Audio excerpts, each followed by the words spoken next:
Hey, everybody. Welcome to Comic Book Curation. I am Polly, and joining me a day after we were supposed to, as always, is Inquisitor Quiz. How are you doing this? Hey, I was there. No, you were. I was there. Yeah, no, it's true. We sat there and wondered where the third member of I Triumphant, the one and only Jack from Bad Comic Reviews. Jack, how are you doing today? Much better than yesterday. Oh, yeah, that's actually really good to hear. Yeah. It was, I wasn't sick yesterday, which is a rare occurrence because, bouts of vertigo and all. But I God damn, some of the comics I read and some of the stories I knew that we had coming to cover certainly made me feel physically ill. And then plus we got this whole fucking thing going on with, all the streamers are talking about it. No more Hangouts as of next week, like chat, if you didn't know. Hangouts is coming to an end, as I understand it, August 1st, which should be next Thursday, if I'm not mistaken, if I remember my calendar correctly. So we got to figure out an option. I guess we can do next week's show, and then that's about it. You're not Marvel. You don't get an excuse to misspell a calendar. Which, if you don't know, is a thing that happened. It's one of Jack's favorite editorial mistakes at Marvel. It really is. Those fucking idiots. How are you a professional organization and you misspell calendar on your calendar's cover? 2014 Marvel calendar. Look it up, kids. It's just sad. It is pretty funny. Yeah. It's almost funny. Like the year 2014, you can track that to the you can point at different eras earlier than that. Like Joe Quesada had been in charge for quite some time at that point, but there was an editorial quality downslide because everyone starts to talk about the beginning of SJW Marvel to be around 2015. I don't know. That calendar might mark the literal calendar date of when, hey, this is obvious. You guys have slipped and lost it. It is way earlier than that, in my opinion. Really? I'm just saying. Yeah. No, you can trace it back to after all of the big names and big talent left. Yeah, I think they had a lot of, they never really recovered from the mid 90s. Yeah. And after they did a little resurgence with Heroes Return, which was, they had some awesome stuff coming out around that time. But then I would say Civil War is where I noticed it really going off the rails. Oh, yeah. Civil War was a garbage comic. Yeah, well, all the tie-ins that didn't really have anything to do with anything, like Frontline and all that crap. That's where I would mark it as the massive decline of Marvel. Yeah, well, that's just my taste. But yeah, the 2014 calendar, though, that was probably the hallmark where they came out in the open with their garbageness. Well, let's take a quick look at this week's thumbnail because it's actually pretty damn representative of some stuff we're going to cover this week. Particularly, there it is. Rachel from Blade Runner. Now, she never wore this in the movie, of course, which I think was a miss on their part. I think that's a loss. She wore that, but obviously not sexified like that. Well, her skirt wasn't that short, man. No, but that outfit is the outfit she wears. Well, yeah, but her shirt wasn't that low cut either. No. Maybe not in your head, but well, they sexified her up in the image, but it's indicative of what she wears when she first meets Deckard. Yeah, I guess. That's Deckard, not the Deckard. Airplane. Anybody? Yeah, but that was Decker, not Deckard. Yeah. Potato. What was his first? Grown man naked? Was it?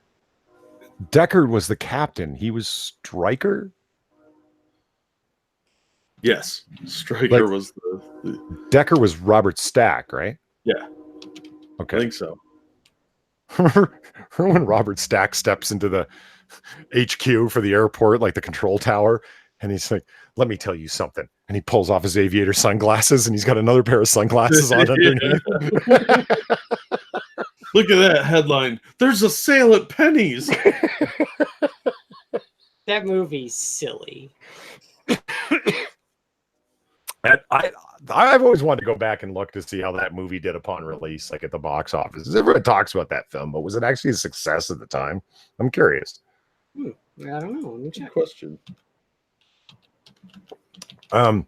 This is Kyle says that shirt is anime short. Skirt. What'd I say? Said shirt. Well, the shirt's short too. Yeah, well, shirt and skirt. Yeah. Yeah. But it's also got the anime slit, like where just like holy fuck. I mean, seriously, look how short it is up her back. Like just like not accidentally, just standing there, she's showing ass cheek. I think we have a different understanding of the anime slit. You're thinking of the hentai slit. That's different. Oh yeah, I guess. I guess that'd be the hentai gash, wouldn't it? Yeah. Okay. Yeah. Okay. I'm not very familiar with cartoon terminology. I'm sorry. It came out in 1980. It had a budget of $3.5 million. We're talking about Airplane. $130 million box office gains. Yeah, that's what Meta Winters just said there. 130. Damn. So they clean the fuck up, in other words. Oh yeah, it made a shit ton of money. This is $1980 too. Oh, damn! You know, my parents took me to see that at the theater. Really? Yeah. There were like tits and sex jokes galore. Uh-huh. Mm-hmm. The 80s were awesome, your dude. Your parents were really progressive. Well, you know, I don't think they knew there were boobs in there because my mom took us to see Trading Places one time. Yeah, and Jamie Lee Curtis got boobs in that. Yeah, and there was a whole bunch of titty in there. And the first ones that flopped out, my mom was like, "What's this movie rated?" And my brother said, "R." She didn't know that. We were the only kids in that theater. Well, you know, all I gotta say is like the 80s were a magical time, man. Where else could you get R-rated toys? Like R-rated movie toys. I remember they had fucking RoboCop toys in like, you know, Walmart and shit. Are you kidding me? That's a fucking R-rated movie. Yeah, but it was a good one. Well, it was a great movie, but I will Frosted Glass says they did get a sequel. Nobody ever talks about Airplane 2, and I don't know why, because that movie was awesome. It has William Shatner, like, lampooning his character of Captain Kirk. A lot of the jokes are aimed right at Star Trek, and they're funny. What about if it's Airplane? Did he mention that there's something on the wing of the plane? No. I don't think they did that joke. Missed opportunity. Yeah. I haven't seen Airplane 2 in a really long time. It's funny. It doesn't live up to the original. Shut up, internet hipster. Most sequels don't, but it was a good movie on its own. Plus the autopilot grabbing that chick, hilarious. Hilarious. Sexual assault's funny. Sexual harassment, inflatable airplane co-pilot. It's good stuff, man. You can't. They don't do comedy anymore. Well, relating to our thumbnail, later on a thumbnail, and to go from light comedy to something that's rather depressing, but nonetheless should be done. Yeah. Rutger Hauer passed away at 75. Yeah, I was so bummed to see that. Yeah. He was a great actor. Very underrated guy, too. Yeah. I was gonna say, the pretentiousness of Harrison Ford could be softened by Rutger Hauer. Yeah, I mean, talk about a guy who steals the movie from the star. Yeah. I mean, it's everyone remembers his character of Roy and the his monologue at the end when he realizes he's going to die and he's been fighting the whole movie to extend his life and comes to accept that there's nothing he can do. He has this 5-year lifespan and that's it. Mm-hmm. Tears in the Rain, largely done by Rutger Hauer himself. Yeah. Like not in the script, just. But he was just such a good actor that I don't know why people didn't put him in more movies. Yeah, he wasn't the best looking guy in the world, but that guy could act. Yeah. I would say there's a really interesting tidbit about the Tears in the Rain thing. Harrison Ford, who's normally extremely no bullshit, you know, almost to the point of being a haughty jackass on set. said that his most memorable performance that he ever gave on film, the thing that he remembers most out of all of his acting is the Tears in the Rain sequence with Rutger Hauer. Yeah. So if that's not a glowing indictment, I don't know what is. Yeah, no shit. Well, they mentioned the role here, like where they really played up how thin he had gotten over the years. He was in Sin City as Cardinal Rourke. Yeah, yeah. And it was just like, Jesus Christ, that was horrifying. That it wasn't like a long sequence, but Jesus Christ. Yeah, I'm with Brown Coat on this one. He made Hobo with a Shotgun worth watching. Not that Hobo with a Shotgun was worth watching. Oh, it was worth watching because it was a hobo with a shotgun. And I don't think you need to say much more than that to sell it to me. It's like snakes on a plane. All right, I'm in. Wow. Blind Fury. Awesome reference there, Mike. And one of my favorite movies from the 80s, Lady Hawk. Oh, Lady Hawk, yeah. What a great concept for a fantasy film. I don't know it. There's really? I don't know, man. There's so many people that like it's such a divisive topic to talk about Lady Hawk. There's tons of people that like it and tons of people that hate it, and there is no middle ground between them. Yeah, it's definitely not for everyone. But as far as fantasy films go, I mean, it came out at a time when like Sword and the Sorcerer and Dragon Slayer came out. And that's what everybody wanted it to be, but it's not that. It's its own story. And it's got Matthew Broderick in it. And who was the chick in that? Anyway, it's an interesting tale.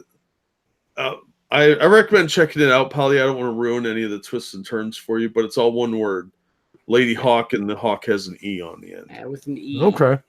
And then, of course, Blind Fury. Yeah. That's go wrong with Blind Fury. It was Michelle Pfeiffer was the woman in the movie. I thought so. And I believe it's pronounced Pfifier. Pfifier. Yeah, Pfifier. Jack, Jesus. No, that R is one of those French R's that nobody uses. Yay. Because the French are lazy and they smell funny. Well, Pfifier.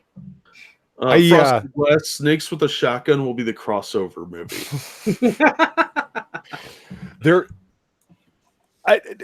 To me, it's especially in his role in Blade Runner, he makes you realize just how bad some of the actors really actually are. When an actor's was terrible. Well, yeah, that's what I'm saying. Like, he spent most of his time interacting with her, and it comes across just how unnaturalistic she is in front of the camera. And then Harrison Ford isn't exactly a bad actor, but you realize that he's not up to Rutger Hauer's naturalness in front of the screen. It's like watching Robert Redford interact with, well, mostly Scarlett Johansson in Captain America: Winter Soldier. It's just like, holy shit, Scarlett, you're just kind of a pretty face who's there, aren't you? Well, no, I'm slightly biased because I don't particularly like either one, quite honestly. But what's his name? Robert Redford. Yeah, that guy. I kept wanting to call him Robert Howard, and I was he's almost as craggy faced as Rutger Hauer here. Yeah, right. Yeah, no, Rutger Hauer's a way more handsome man. Because Robert Redford has a giant head. Like, they should have had him play the Supreme Intelligence because his head is so big and lumpy. You say that about a lot of actors. What is it with you and slightly oversized heads? I don't trust people with giant heads. I don't know why. I don't like that. It looks weird. Like, how did you come out of your mother with a head that big? Well, it wasn't that big when they came out, man. Wasn't it? Because it's disproportionately big now. It had to have been disproportionately big then. It concerns me that you don't know this about humans. Do big heads bother you because they remind you of gray aliens, your intergalactic enemy? It's quite possible. It really is. Because I don't know how they're born either. They must rip up vages left and right. But yeah, I don't trust people with big lumpy heads. That's why I didn't trust the Kennedys. So wait, Holly, you're telling me that you like Robert Redford, but you still don't like Daniel Day-Lewis? Fuck Daniel Day-Lewis. Robert Redford is just as much of acting actor man as Daniel Day-Lewis. No one is acting actor man like Daniel Day-Lewis. No one. He is the ultimate acting actor, man. Richard Grant. Polly, leave him his name. Right? Leave him his name. Richard Grant is also a Daniel Day-Lewis. Like I'm trying to think of like there's some people that approach Daniel Day-Lewis's level of actor acting, man. It's like, dude, you're in front of a camera. You see that thing floating above your head? It's a boom mic. You don't need to project to the people in the cheap seats in the balcony in the back. You're not on a stage. I give me my name. Like, oh God, it's just awful. For those of you who know what we're talking about, we're making fun of The Crucible. Like, that I only downloaded that film because what's her name was at Hotness at that time. Winona Ryder, and it's my recommendation because I do like that movie. Yeah, and I find it disturbing how well Winona Ryder played a psychologically disturbed young woman. Like, a manipulative whore. Yeah, okay, we got it. She's a crazy manipulative whore, making up stuff with perfect believability to the point where she very well might be hallucinating right now on set. And it, oh my God, I see the demons. And I'm like, I believe you. Me too. Me too. Don't forget, don't you dare disgrace that movie, Paul. I will. That movie was just. Thank you, Ryan. At least you have good taste. Now, it's not the movie I'm disgracing. It's not the, what's the guy's name who wrote that? Mandon Chaler. What's his name? Polly, it's all like the entire play was about the communist witch hunt. Yeah, I know. Yeah, but the commies deserve Norman Mailer. See, I was close. I figured you'd be into that, man. Oh, my roboting? Well, there's nothing I can do about that. Tiny little bit. Hold on. No, to be fair, Norman Mailer was probably a commie, so he was sympathetic to the other commies. Oh. There we go. I turned down my bandwidth. Hopefully that will fix it. But speaking of Robo, let's talk about Robotech. Oh, no. Uh-huh. No. Okay. This is from CBR, our hot source of all things pop nerd culture. Robotech remix. Look at it, gentlemen. Soak in the pink. Robo woke, more like. Yeah. I called this the marriage of Mecha and Thundercats Roar.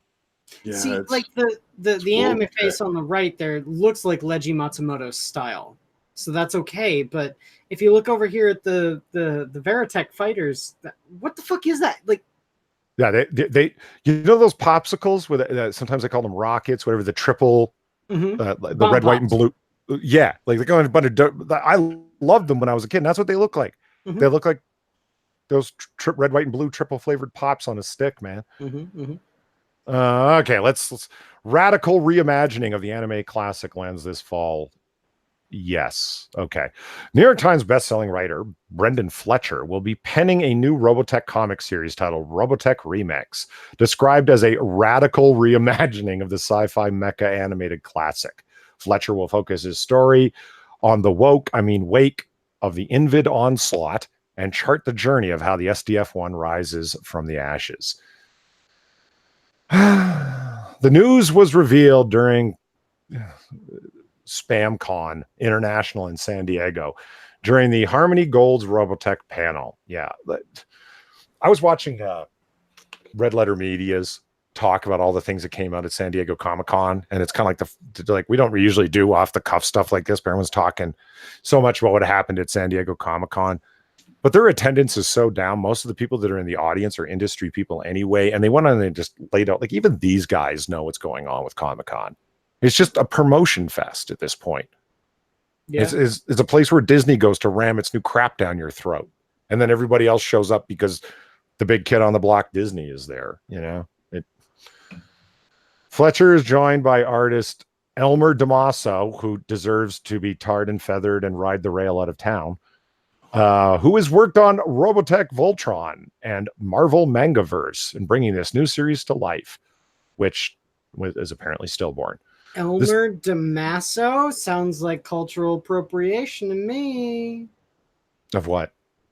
It's culturally appropriating the Japanese, drawing manga style. Yeah, I guess.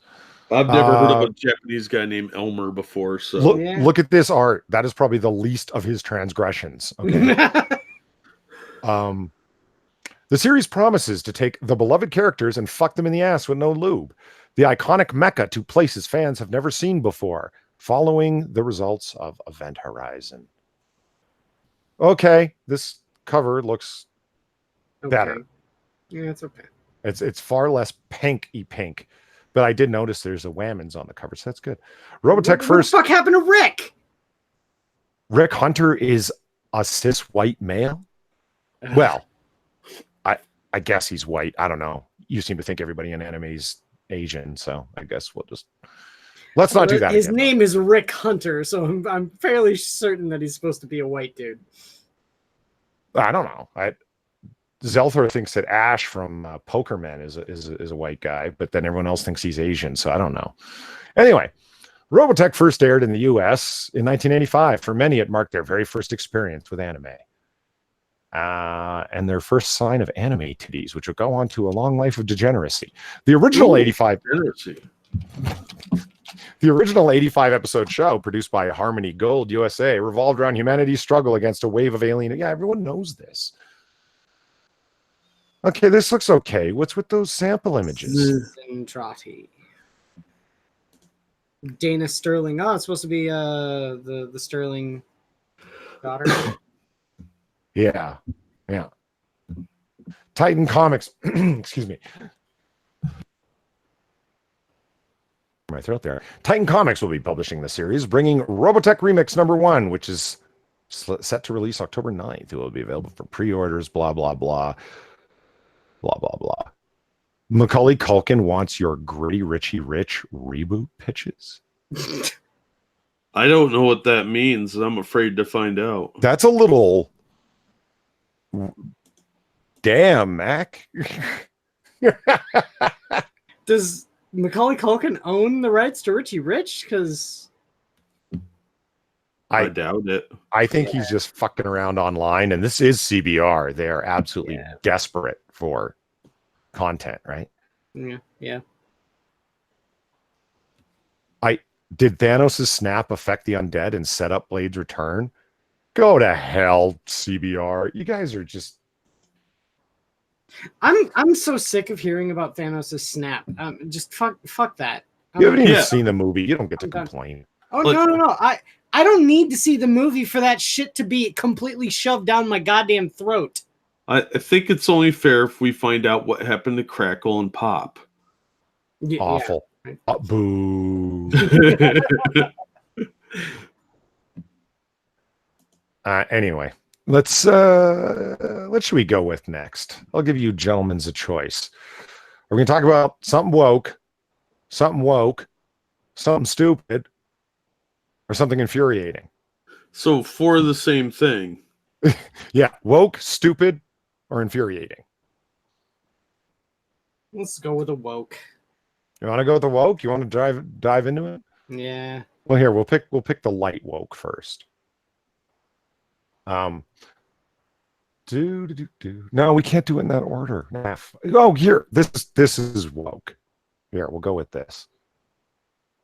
Everybody's saying I'm not as funny as I think I am. Shows that you know I'm hilarious. Just ask me. Yeah, I'm the funniest person I know. Right. So you guys, of course, remember the Alexandria Ocasio-Cortez comic. Unfortunately. So terrible. Which is a Squad? Patreon exclusive on my channel, by the way. How about the Squad? They're going to get their own special? Yeah, it's Alexandria Ocasio-Cortez and the Freshman Force, right? And this is the Squad. Yeah. We're not going anywhere. Do you want to see the variant issue quiz? Variant cover? Sure. We're not going anywhere, motherfucker. Oh my god. Okay. So edgy. Hold me back from cutting myself. Yeah. Because remember, a Squad member said, The problem said we're not going to stop until we impeach that motherfucker in the White House. Oh, she said motherfucker. Whoa. Woo. Oh man, that art is going to be as terrible as the other one. I read that first one. It was painful. Like, not just that I spent $6 on it, but because it exists, and it was just so bad. There were 2 crossword puzzles in there just to fill space. Really? Yeah, and it was filled with a bunch of like little vignettes. They're all like 4 to 6 pages. There was a couple of them that were 2. One's with a poem. I was like, what is this? Not It a wasn't comic. like Trump Space Force at least had a story, and it was like an adventure comic. This was just like, oh, look, we're on a dance floor with transgender Mike Pence, and they broke into dance. It was weird and stupid. I'd love to do an interview with Rich Johnson. He wrote this. I'd really love to talk to the guy. It's anyway. Alexandria Ocasio-Cortez and the Freshman Force get a #2 squad special comic out in December. Let me ask you guys something. It's sold as like, anything that's gimmicky and current is going to sell to a certain degree, the same way that Reagan's Raiders sold back in the day, right, Jack? Like, you know what I'm talking about? Mm-hmm. Yeah. Like it, and is still known to the day because it's so farcical. Well, yeah, it's funny, so it's gimmicky. It's going to sell in that way, and then it's going to have a kind of nostalgia holdover almost immediately. The idea of Ronald Reagan running around running an MIA retrieval recon squad is hilarious. Yeah, it was playing on the missing in action movies with Chuck Norris. Sure. And all our boys come home, etc. Yeah. This is the same kind of idea. I'm not surprised that it's sold. And Rich Johnson's like, look, this is selling. Okay, first of all, why don't you point out that it's like we just said, it's selling because it's gimmicky. Just say that, Rich. It's fine. He acts like it's because this is he actually used the phrase worldwide liberal revolution. Actually use that phrase. This is indicative of the worldwide liberal revolution. The fuck are you talking about? I thought you lived under the nightmare of the age of Trump in a pro-Brexit state, Rich.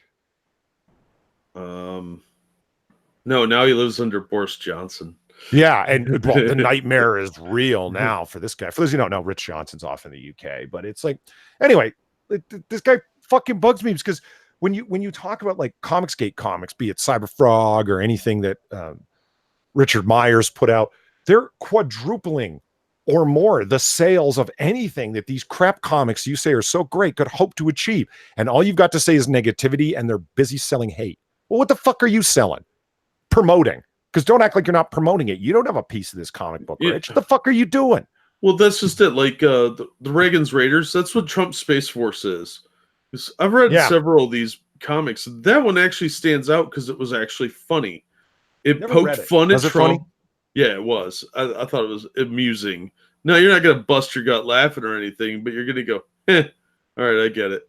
Like when he shoots his little laser beam, it goes, mega, mega. Stuff like that. It was cute. And of course, all the aliens are like the Democrats or whatever, but it was funny. It had its moments. It was poking fun at everyone, and it had a good time doing it. Some of these are just shameless cash grabs, like the Ocasio-Cortez ones. Okay, but I can understand a shameless cash grab. I might not agree with what you're doing. It's a little pathetic, but like I get the motivation. It's like we can put this out and it'll sell because people are wanting to buy this particular gimmick comic. Okay, what's Rich's motivation? I'm promoting something I've got nothing to do with that actually isn't like, if you wanted to talk about the hot things of the moment and you didn't have an ideological push, you'd be talking about this because yes, this is news that it's a gimmick comic like this, but then you'd be talking about Comicsgate comics that are like, holy shit, these are like some of the largest selling independently crowdsourced comics of all time. Yeah, but this is nothing but like negativity to say about them. Like these hate issues, like fuck off, Rich. But these are the same thing. These are just shameless cash grabs, and they're full of anger and rage, and they're not well done. I mean, I read Trump Punch Man today, which I thought was going to be cute in the same way that Trump Space Force was. That same kind of goofy humor. No, it was dumb. It was about Trump tweeting. And it's not something you're going to look back and be like, oh yeah, I read that once. It was cute. Whatever. Pick it up out of a quarter bin. No, it's going to be like, money grab. Same with this. This is just going to be another pathetic money grab. The first one sold well because they thought it was going to be the left version of Trump Space Force. I don't see this one doing any better. Well, let's listen to Rich pitch, the fucking ideological promoting cocksucker that he is. It was a problem for Devil's Due Publishing and their first Alexandria Ocasio-Cortez comic book that despite nationwide publicity because of media fucking shills like me promoting it for ideological reasons, not because it was actually a phenomenon, they couldn't get their comic book stocked in many shops, which saw them selling thousands of copies directly through the post that you promoted as well as all the other shills. This time, they're getting a head start and letting people make pre-orders for Alexandria Ocasio-Cortez, a Freshman Force Special Squad or Squad Special out in December. The first issue got added attention that we endlessly promoted when DC Comics sent them a cease and desist letter over an exclusive retailer variant that made Cortez up as Wonder Woman. Maybe this time they could do the whole Justice League. Oh, I see what you're doing, Rich. Now, the thing about it is, none of this shit matters. All of this is purely for exposure reasons, right? Yeah. What I can see the reason why all of this shit is taking place, right? Even with the myopic little view that Rich Johnston seems to have, his undying praise for everything that is Ocasio-Cortez. And everything that is this ideological bullshit, right? The reason why this is happening is because it gives an internet presence when people Google Ocasio-Cortez's name, all right? So when it comes to having her within the cultural zeitgeist, the fact that people would be able to, hear and remember her name, right? This sort of thing and this sort of exposure furthers that. It has nothing to do with shilling. No one's going to buy this book, right? It has everything to do with getting her name on people's mouths. And because of that, furthering her political career. It has nothing to do with sales and everything to do with activism. Well, okay. And how do you know partial proceeds of the standard variant are going to immigrant charity, races, taxes, and second families? For the MF variant, 100% of the profits will be going to both charities. How many of these are you actually going to sell? I mean, anyway, AOC and the Freshman Force is only $30. $30 fucking for a floppy, guys. Yeah, and people have the nerve to complain about Cyberfrog being too expensive. Like, okay, maybe you think that it is, but at least I can justify the cost of Cyberfrog a lot easier than this fucking thing. Anyway, I'm done with that. I can't look at it anymore. I'm tired of seeing their fucking faces. This is going to be why Democrats don't get reelected, because the mainstream media and Trump running off of it, I think accidentally have turned this into the face of the Democratic Party. And these are thoroughly unlikable people. Well done, Rich. Congratulations for helping out the party you want to help out. Fucking faceplant and step on a rake. Yeah. I wonder if in the book, Ilhan Omar will say anything mildly anti-Semitic to her brother while they're making out. I didn't allegedly even Trump. You people are fuck. Yeah. Now welcome to my world, Polly. All right, I usually don't get into the whole, we don't like doing the name calling other creators, because usually it's punching up and it looks like it's punching up for attention, unless of course we're talking about Mary Sue, because then we're punching down, because yes, we are Quiz. We're punching down. We are not. We are. For just real briefly, I looked up the sales numbers on the first book they did. 1,464. Oh my God. Okay. I'm going to have to, I know I'm repeating myself, but think about that amount of ships versus the amount of ships that Richard Meyer pulled off. Think about that. And Rich Johnson has nothing, I'm not even saying speak positively about it. You don't have to, but he goes out of his way to speak negatively about it. Say they're, capitalizing on hate, et cetera, et cetera. Why? Why wouldn't you want to just be a news source instead of a news source from a given perspective? So you'd get like the comics gators, because there's a lot of them out there, or people that are in the middle that don't even know what comics gate are, or people that are on the whatever progressive side, whatever the fuck you want to call it, people on the right side of history by their perspective. Why wouldn't you want that whole audience and just speak from the middle? Just speak from a exclusives, interviews, previews, news of what's coming out perspective. Like, what do they? How do they hire at Bleeding Cool? Who'd you vote for? Yeah. No. What's your view on Brexit? Yeah, right.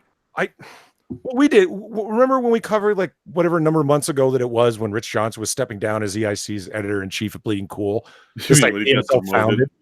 Yeah, well, he got demoted at his own creation. That says a lot for him. But the new EIC that they brought in, and she was just woke as fuck. It's like, I would have loved to have heard the criteria for the new editor-in-chief. What articles have you written? How badly have you been scathing? How many times have you called out Comicsgate in the past 48 hours on your Twitter? Fuck, whatever. Okay, let's talk about some real fucking, speaking of Twitter and internet bullshit, let's just talk about something that's got me mad. Yep. So Tug gets doxxed. Yeah, that was bullshit. Yeah, a little bit. They fucking dox this guy. You know, Tug's been on this show generously. We're all a fan of his content here. And why dox him? What does it get you?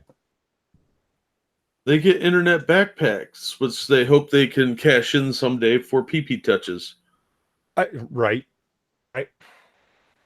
It's an ideological blinder. These people think that they are so righteous, that they are so correct in their in their dealings, that no tactic is beyond their ken.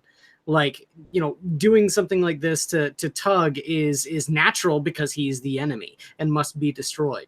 And with that sort of mentality, not only is that you know, dangerous, but it's also makes, you know, you and everything that you stand for look like a feckless dickhead, right? And we here on this show, and I've heard it on other places, it being said, I heard Van Sciver say it, doxing sucks, don't play that game. Don't do it ever. When Sham Blue got doxed, we were like, don't. This was bad, because first of all, it's going to give her all the righteous indignation she needs to do anything at this point, because now she's mad as hell with just reason. Being doxed sucks. Yeah. Well, it also there's a few problems with this, because their righteousness has no consequence. They don't get in trouble when they do something to hurt people. And they don't care who gets hurt by their actions, because they feel righteous in doing so. See, zealots have a problem in that there is no redemption to a zealot. You can never apologize enough. You can never make good on what you did. So you deserve to be destroyed. So to them, if you get hurt, injured, killed, lose your job, whatever, doesn't matter. And they don't get punished in any way for it. So to them, this is not a big deal, and it makes them look heroic to the eyes of the other zealots. And they know that they're not going to get in any trouble for it. This guy's status probably shot up in his community for this. But well, it was, you know, a bunch of, you know, voice actors, and like, who is it that originally had the information? And Tug will figure it out sooner than later, because people, they can't not brag about stuff like this. It has been traced down to a very small group in particular, and I'm not looking to name names, but considering this article came up on Bounding into Comics, and yeah, we like Bounding over here, and I don't want to name Tim Doyle's name, but this motherfucker, this fucking supposed printing press owning guy, like, Tim, if you're listening, and I know you're not because it's a microscopic channel, but Tim, you run a printing press, man. Yeah. Shouldn't you be running a printing press? How do you find that much time in your day to be on Twitter looking for enemies and looking to stir shit? Because they're not woke people that are on the wrong side of history. Really? If you actually believe in that kind of ideology, shouldn't you be promoting your ideology instead of destroying people that you think are taking away from it? It's not a zero-sum game, man. It is to them. The ends always justify the means for the zealot.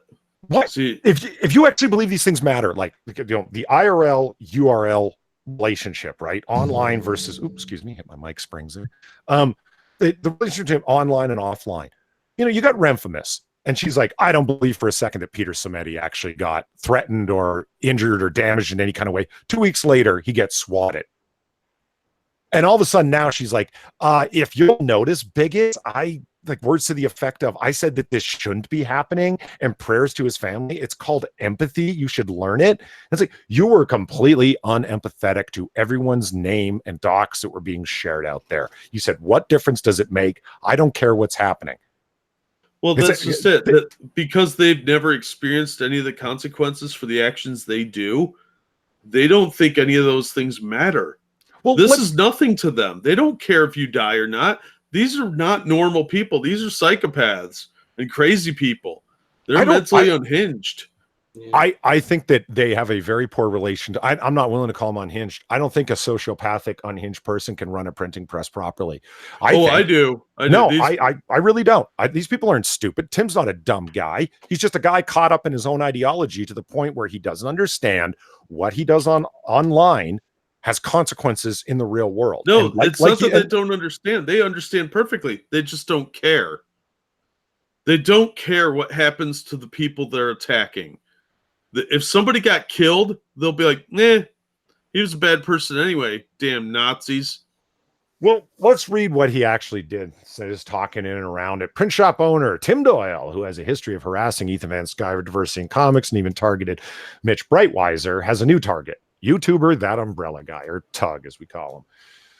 Doyle recently targeted Tug in a series of tweets calling him a bigot. He would then tweet out a thinly veiled threat indicating that Tug would, quote, put himself and his family at risk. Here's the actual tweet, right? Watching a notorious Comicsgate bigot dox himself because he doesn't know the name of a Harry Potter actor, pretty great. Matthew Lewis looks like Neville Longbottom has claimed another victim. Maybe the Umbrella Guy will stop being an asshole now that everyone knows who he is. He's a homophobic bigot, Ethan Van Sciver, telling people to report me for pointing out things that, like, you know what, Tim? You run a print shop, man. What are you doing on your phone or laptop, whatever, sending this stuff out? Like, why aren't you promoting your business? If you believe in the politics of progressivism that seriously, why aren't you running voting drives? Why aren't you promoting what you love? This is not promotion.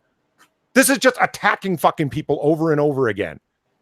This is exactly what you say Comicsgate is all about. Oh, it's okay when they do it. No, this guy's just, I think he's evil. That's all there is to it. I think he's just a bad person, and he's going to do bad things because he's a bad person. He probably doesn't like himself, and he's got nothing that he thinks he'll lose by doing this. He thinks he's doing something righteous. How does he think this line that I just highlighted here comes across? How the fuck could he not understand how that comes across? I didn't intend it as a veiled threat. Tim, you're a fully grown adult who owns a business. You're smart enough to know how that's going to come across, whether you intended it that way or not.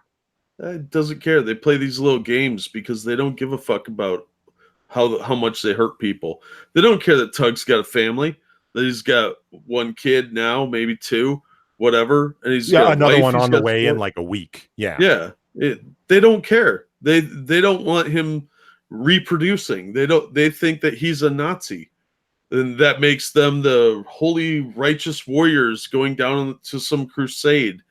They do not understand that they don't care about the consequences, but they don't understand that they are not the knights of the realm.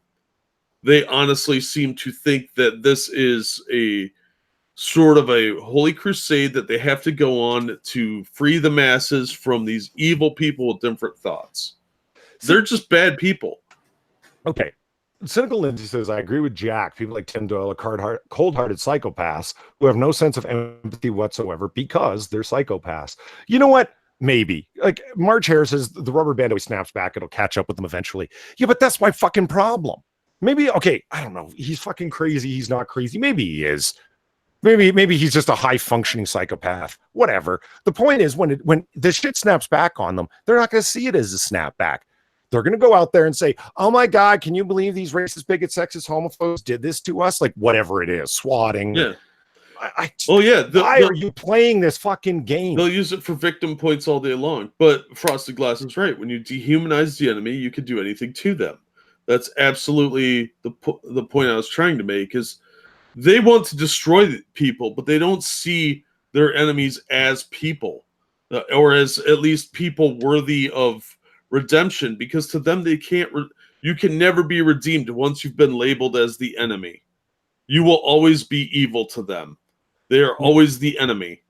You know what? I remember this. It's like, this is him tweeting at Van Sciver. Here's a homophobic bigot, Ethan Van Sciver, telling people to report me for pointing out things they've actually said and done.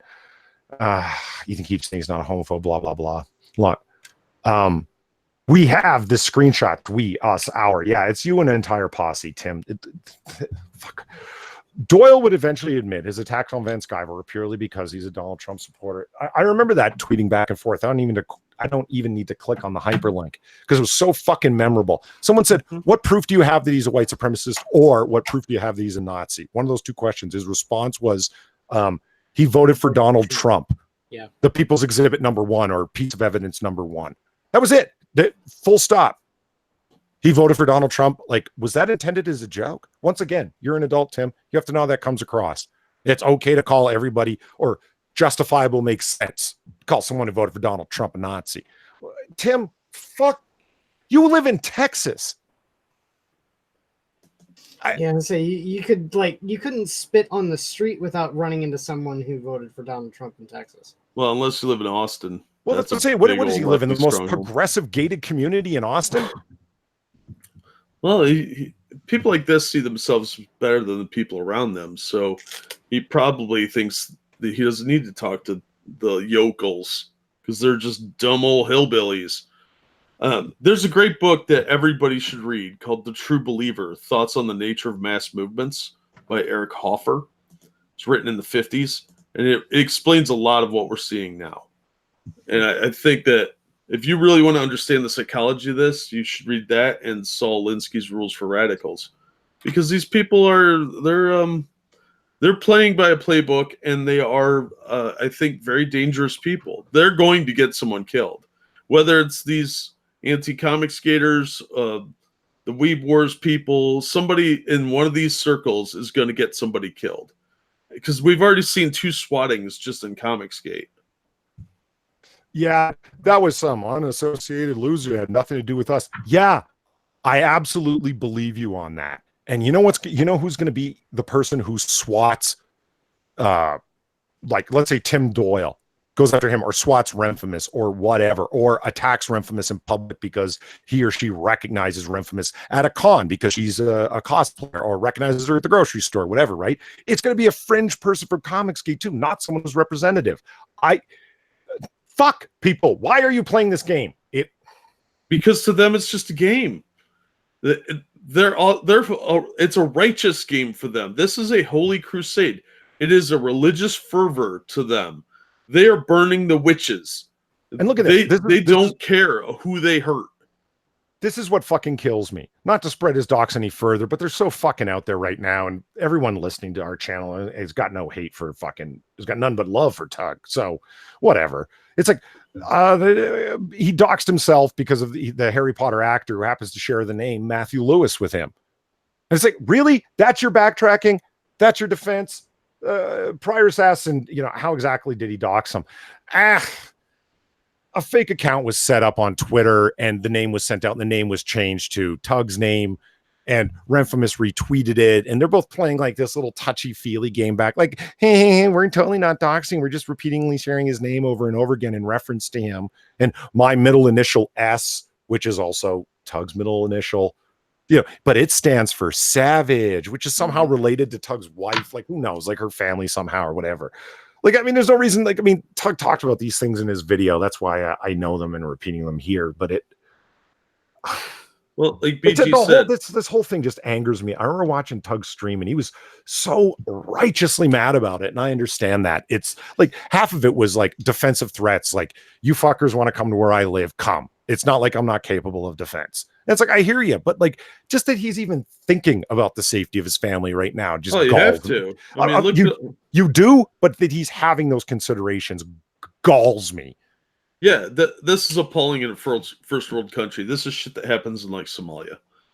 You know, you have to worry about people coming into your house and hurting you. It is because in Somalia and East Timor and etc. are places where denouncement is a means of you getting physical threat, if not physical harm. Yeah. It's a culture of denouncement.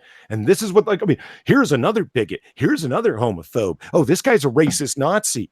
Yep. What I expect to happen at some point is they're going to dox somebody that has nothing left to lose. They're going to lose their job. They're going to lose their family because of the stigma. And they're going to go looking. And then somebody's going to get hurt. That's the end result to this, is eventually you're going to find the wrong person to do this to. And no one wants that to happen. They need to stop with the doxing and the bullshit.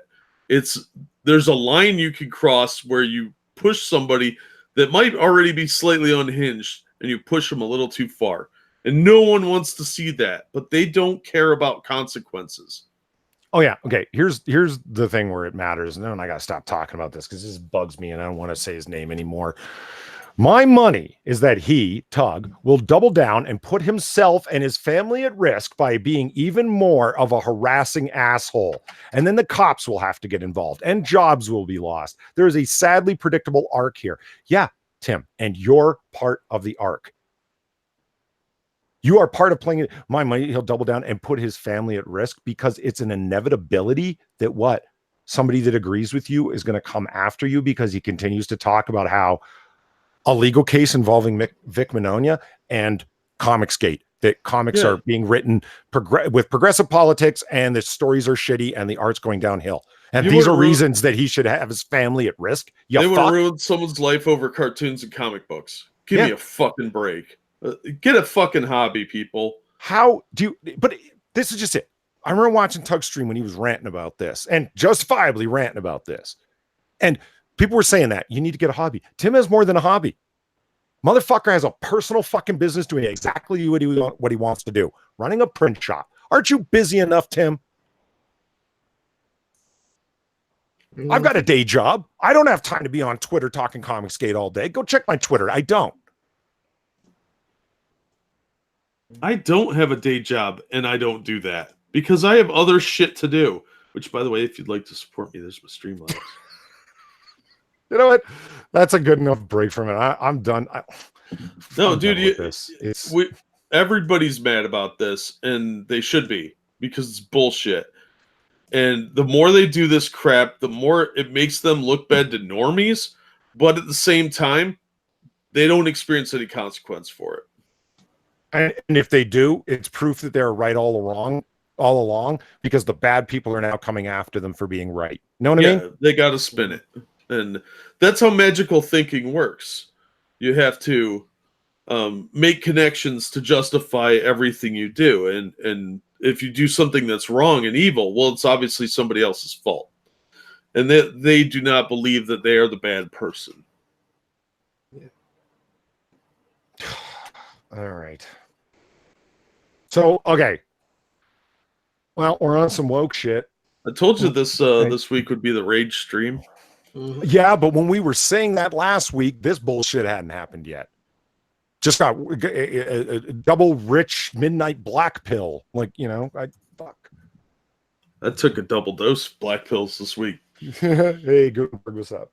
Gutenberg says, why are you so mad? Because creators that I like and have been on this show before have been doxxed by a bunch of assholes. Disagree with them about the stories in comic books and supporting a voice actor in a legal case that none of these people know. Let me put it in a way Good will understand. Commies are attacking our nerd friends. Yeah, there you go. Your typical SJWs, whether you know them or not, are a bunch of social Marxists, and they're attacking people for their belief the way a nerd fictional universe should be going. Mm-hmm. Like attacking them like IRL attacking them. The whole world's falling apart, man. No, it's not. It's just Twitter is just fucking it's Mos Eisley. It's a den of scum and villainy. Yeah, that I said that like last week on Monkey in the Morning. Almost that exact phrase. All right, let's do it. It's got to happen. Thor: Love and Thunder. Look! Just look at Drink that. it in. Yeah, Drink look it at that in. incredibly outdated, corny, and awfully worded title. Oh, come on. If you change Thor to Joust, it looks all high-end 1982. It does look like Joust. Hey, don't you diss Joust? That was one of my favorite not. fucking I think arcade it's- machines. I think it's demeaning to Joust to use the font. Like, what were the alternative ideas that we came up with? Like when we start, it's not really Love and Thunder, is it? When I first heard someone say, I thought, yeah, that's funny. And say, oh God, they were serious. Yep. Was it? Why not? Thor Rising, or I can't even remember the other ones. Like Thor, New Thunder. Like, okay, those are not the greatest names in the world, but I like Ryan Walters. Thor, Whore of the Realms. but I mean, anything would be better than Love and Thunder. Are you fucking kidding me? Yeah, that's a terrible title. It could have been like Girl Thor ruining the Marvel Universe. Or, no, that's not going to ruin the Marvel Universe because we still need. This is one step on the road to my America Chavez movie. I need this to happen. Phase 4 is going to be so full of steps to America Chavez. It's horrifying. Well, let's read on and see what it says. So there's a new female Thor. Her name is John Foster. Let's just go with that. Her name is John Foster. Kevin Feige on Saturday during Marvel's San Diego Promotion Fest in Hall H partly made the announcement. The Thor series will have an upcoming 4th film entitled Thor, Fuckery and More Fuckery. This was the title that Takiki Wakiki was announced to have taken up. Whoa! Wow! What? Is that really her name? I think that's the guy, isn't it? Yeah, it's a guy. Yeah, I don't. Before we move on, Monkey said, Love and Thunder is the gayest title ever. It would only be gayer if it was Thor, a Dixon man ass. Great. We figured that there would be a 4th film given the success of Thor Ragnarok. Notably, a film Portman was not present for. I see what you did there, Donald Edmonds from Bounding. Well done. She was briefly mentioned during a comedic scene in the film. Yeah, and it was done in a sentence. However, we didn't expect that they would adapt this comic book storyline in the films and get Portman back to reprise her role. Well, they pulled a dump truck of money up to her, and she didn't have an Oscar Gold film where she played a gay wheelchair-bound ballerina or whatever the fuck to make sure that she won the Oscar, yet no one saw the film, like Black Swan, where she claims she did all the dancing, but actually her body double came out and said, that's a lie. I did it all. Ouch. But whatever. Yeah. It's fine. Yeah. It's fine. Look at how she's holding that hammer. That is, oh my God, that's how Ron Toy holds hammers. Well, let's talk about how got she's holding a that hammer. hammer for a second. Here's Tiki Watiki, whatever his name is. I don't care. I feel like he should have a torch on him at all times. He gets down on one knee and hands her the Mjolnir, whatever the fuck, the hammer, as if he's like presenting it to, the new queen or presenting a sword to the new lord, that kind of thing. Like, you're so moronic, buddy. It's just, this is just so cheesy looking. Yeah, it's just Hall H promotion shit. And she looks at the camera and it's like, yay, I don't know what to do right now. I'm totally, so this thing is like obviously all fiberglass. It's a prop. Look at her after holding it for less than 60 seconds. Her arm's getting tired. In the video, you see her arms sagging, and then after 2 minutes, she's holding it down to her side and then puts it down. That's right. That 1 pound prop she couldn't hold on to with these fucking tiny pipe cleaner arms of hers. Look at this. Natalie Portman, all 90 fucking pounds of her. And Tiki Watiki with his same size arms here. He looks like an alternate universe Quentin Tarantino. Just saying. And Frosted Glass has the throwback line. So Thor is no longer Thunder or Thor. Can't they leave him his name? How much do you want to bet that we're gonna, when this movie comes out, we're gonna say, okay, look, here's the size of Chris Hemsworth's prop. Now, her hammers, because I mean, it looks ridiculous. It's bigger than two of her heads. It looks insane. This thing is wider than her hips are. This little skinny 12-year-old boy figured woman. They're going to give her a smaller hammer because it looks farcical. Well, and she's got a big lumpy head or something. Let me grab a Streamlabs real quick. Thank you, right. Fatty057. Don't dox me, bro. Okay, sorry, man. Here's the problem. You got female Thor from the comics, right? And people talk about this. They're like, well, it's canonical. You disingenuous, cocksucking, fake geek girl motherfuckers, every fucking one of you. If something happens in the film, or you're promoting an idea of something that happened in the film, gay, black, wheelchair bound fucking Iron Man or whatever the fuck, Iron Heart, excuse me, or whatever the fuck, it's like, but that's not canonical. We're not straitjacketed by what happens in the comic books. They can be more progressive than that. We can excel to higher values, is always the claim. That's what the feminists up on Twitter say. It's what the Tumblrites say. It's what Mary Sue says. We're not bound by what happened in the comics. But when it's something that did happen in the comics, as misbegotten as it was from woke Marvel 2015 up to the current day, it's canonical. You don't care about canon. You've already said that. You disingenuous fake geek fucks. But will her helmet have that same 1920s mustache on the top of it? No, it won't. There's no way Natalie Portman is going to permit her face to be covered in this way. There's no way. This whole thing is stupid. That storyline was ridiculous. In the movie, are they going to have somebody not fight her because she's a girl? Favorite women privilege. My favorite take was from Comic Book Girl 19. Here, let me find it real quick. This better not be from her NSFW calendar. I'm just saying. Is this going to be porn? This better not be porn. No, yeah. It's well, you know. I say there's some good stuff on her Twitter. I'm not gonna lie. Polly, find it. Oh, I almost said that, Sinatra. Just as a quick quote, in a 2016 interview with the Wall Street Journal, Natalie Portman stated that she was, quote, done with the MCU. Quote, as far as I know, I'm done. I mean, I don't know, maybe one day they'll ask for an Avengers 7 or whatever. They'll back a dump truck full of money at me and then I'll do it. You know why? Because the only major name star that they've got Hollywood hype stars, like the person that they put in the role of Blade, and we'll be talking about that in a second. It's like, well, this guy just got some hype going. Yeah, amongst you and your little gated Hollywood crowd. He doesn't have a big name up there like Natalie Portman does. Who's the big name that they got? Scarlett Johansson, that's it. That's why she is, first of all, a straight cis white woman. So, my God, right? And then secondly, she's already got a bad name out there for not being woke enough, talking bad about diversity recently.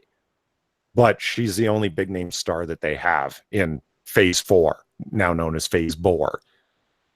So they put a dump truck of money plus 2 helicopter pallet loads full of cash up to her gated mansion where she lives but talks woke shit all day. Of course they had to bring in Natalie Portman. Why didn't they do the obvious thing, you might ask? Why didn't they just bring in Alexander to play Sif? She's hot as fuck. She's already established. You want a woman being like, it's so easy to write this story. Thor retires, or he doesn't feel he's worthy anymore, or whatever. Why not have the literal goddess of war from the Norse pantheon play it? It's white woman. It's not like there isn't ample comic books material where she looks hot as fuck that you could fucking use. Okay. Why not go with Lady Sif? Because she doesn't have the Natalie Portman name out there like Jamie Alexander does. Or Jamie Alexander's way hotter than Natalie Portman too. Oh, God, yes. Look at her. So, also, Sinatra wanted you to check your DMs. All right. Right here, we got Comic Book Girl 19 said, sure, whatever. My biggest question, will Jane have cancer like in the movie, like in the comics? No. Probably not.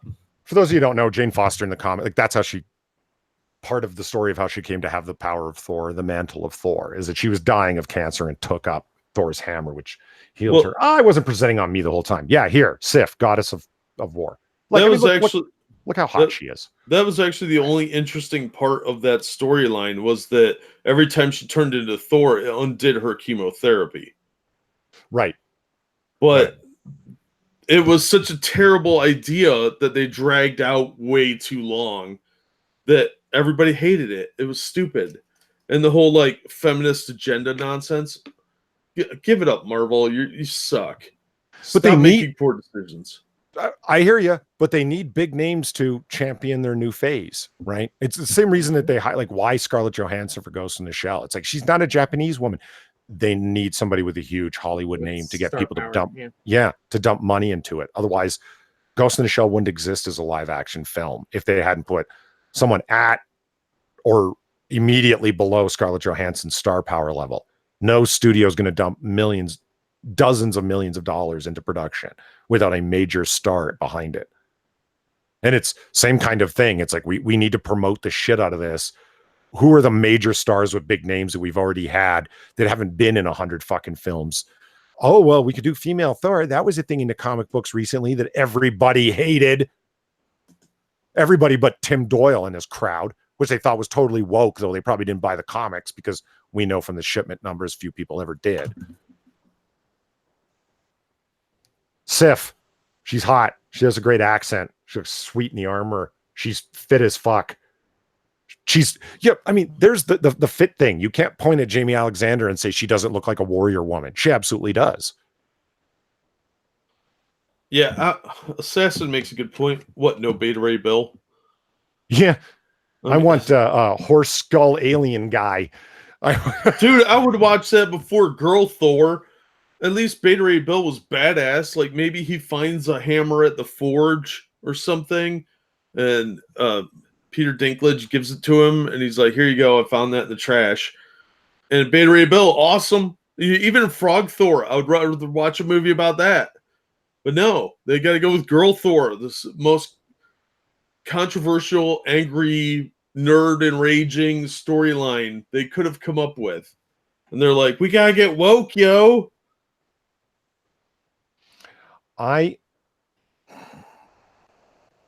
This is one of the reasons I hate living in current year, man.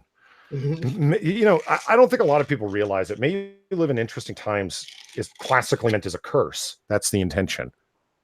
It's not a well-wishing. It's because interesting times are going to suck for you. Well, here we are.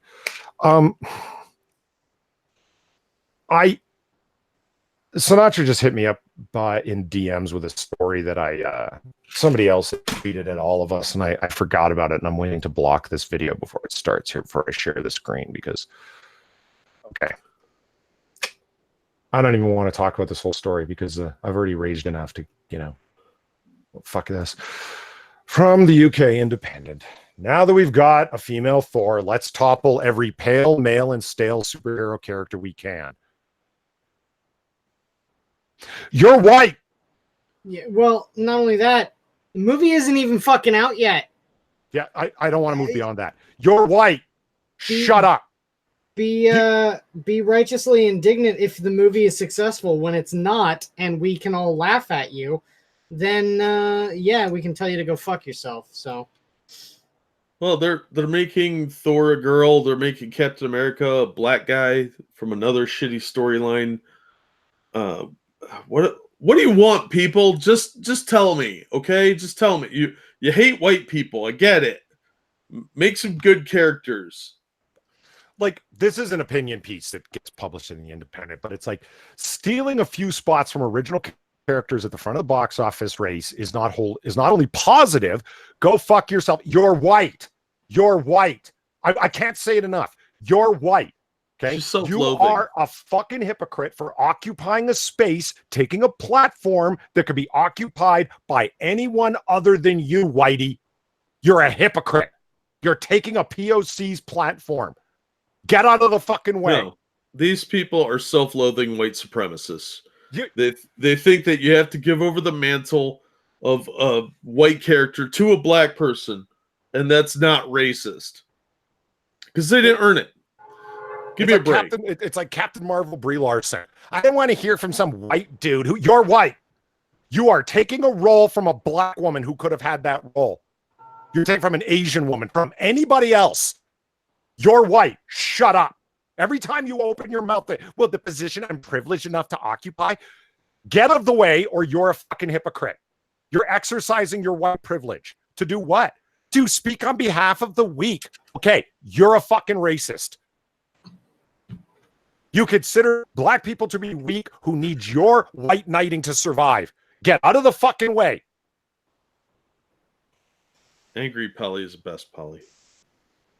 Like I can't read this story without losing my fucking mind. Raking in, blah blah blah. Endgame is the biggest superhero film of all time, biggest film of all time. Whatever. Superpowers get bums in seats, and sneaking in social justice messages under the radar is a tried and tested way of speaking to the masses. Thank you for fucking proving the fucking point of what you were up to from fucking day fucking one, not giving a fuck about comic books, but just using them as a medium to smuggle your fucking bullshit. Comicsgate has been saying that for how fucking long, and you arrogantly write it as if you're telling them, like, oh, hey, guess what? Here's a tried and tested. You denied that this was the truth the whole time. You said that this was just being woke. You said this was being on the right side of history. When in reality, what you were doing was smuggling ideology. Yeah. Let the hate flow through you, Polly. We don't even need to go further than that. That perfectly sums up her fucking point. Yeah. I'm copying this. This is mind-blowingly honest. Yeah. This was denied how many fucking times in how many fucking places? Well, they're now in the position where they don't have to hide what their intentions are anymore. They've got the first stepping stone to their pyramid of power. Speaking to the masses?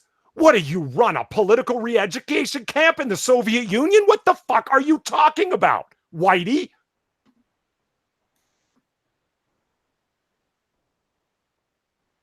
Yeah. That's white man's burden, redressed as social justice. You're exactly right. This is fucking white man's burden with an ugly fucking Marxist bow on it. Yep. It was manifest destiny, then white man's burden, and now whatever the hell this mess is. I have no words. They don't. The stereotype, right? What is it? A bunch of fucking fat neckbeards sitting in their mother's basement whining because comics aren't like what they were when they were kids. You fucking admit it outright that you don't give a fuck about the medium. You don't give a fuck about the hobby. You're using it cynically to speak to the masses. You're hijacking the fucking entire concept of comics. Like, oh yeah, we can use this. We don't give a fuck as long as they're characters that are POC and whatever. Well, that's not canon. Who cares about canon?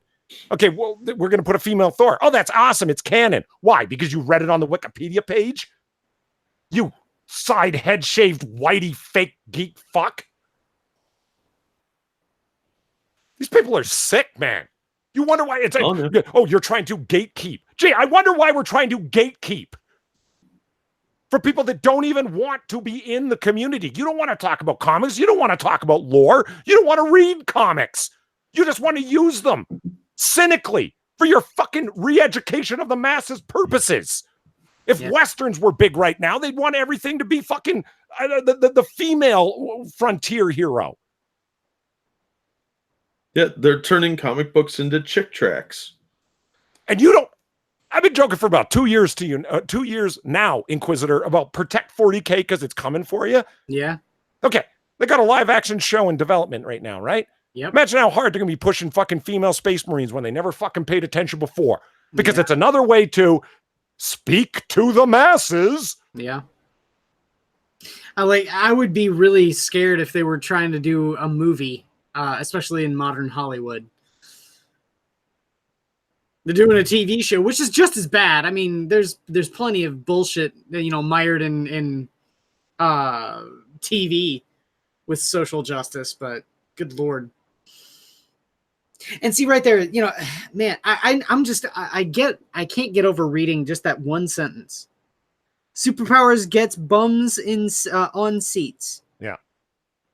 Sneaking in social justice messages, sneaking them in under the radar is tried and tested. Everything about that sentence is galling and satisfying at the same time. Yeah. This is how many times have we heard this denied? Yeah. Are you fucking listening? Renfamous, Tim Doyle, all of you sorts of anti-Comicsgate assholes. This person is saying what you fucking aren't. Well, they don't need... Or what you have been trying to deny the entire time. Go fuck yourselves. At least this person's honest. Well, this writer is living in Britain, which is a few years ahead of us on the social justice chart. So they don't have to have the veneer and the veil of lying and denial. Whereas over here, we still have that, where they're like, oh, that's not what we're doing. It's infected more over there than it is here. That's the only difference, really. Look at this. Many can be safely ignored. I saw one person on social media bemoaning the betrayal of Norse myth, a complaint curiously absent from Thor Ragnarok.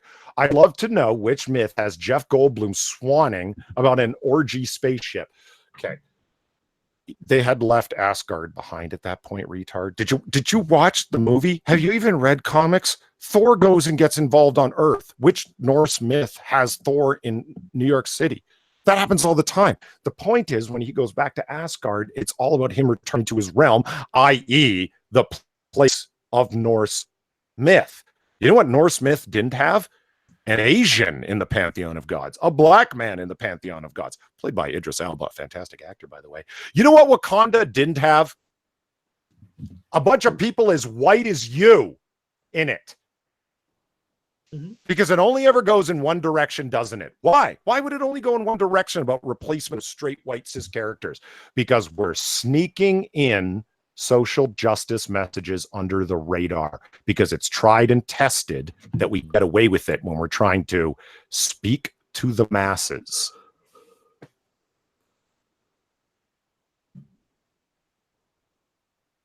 I think we need to not only bookmark this, screenshot it, and keep it for posterity, just in case this sort of this sort of thing blows up. I sincerely hope that more people see this. I mean, they've got 105 comments.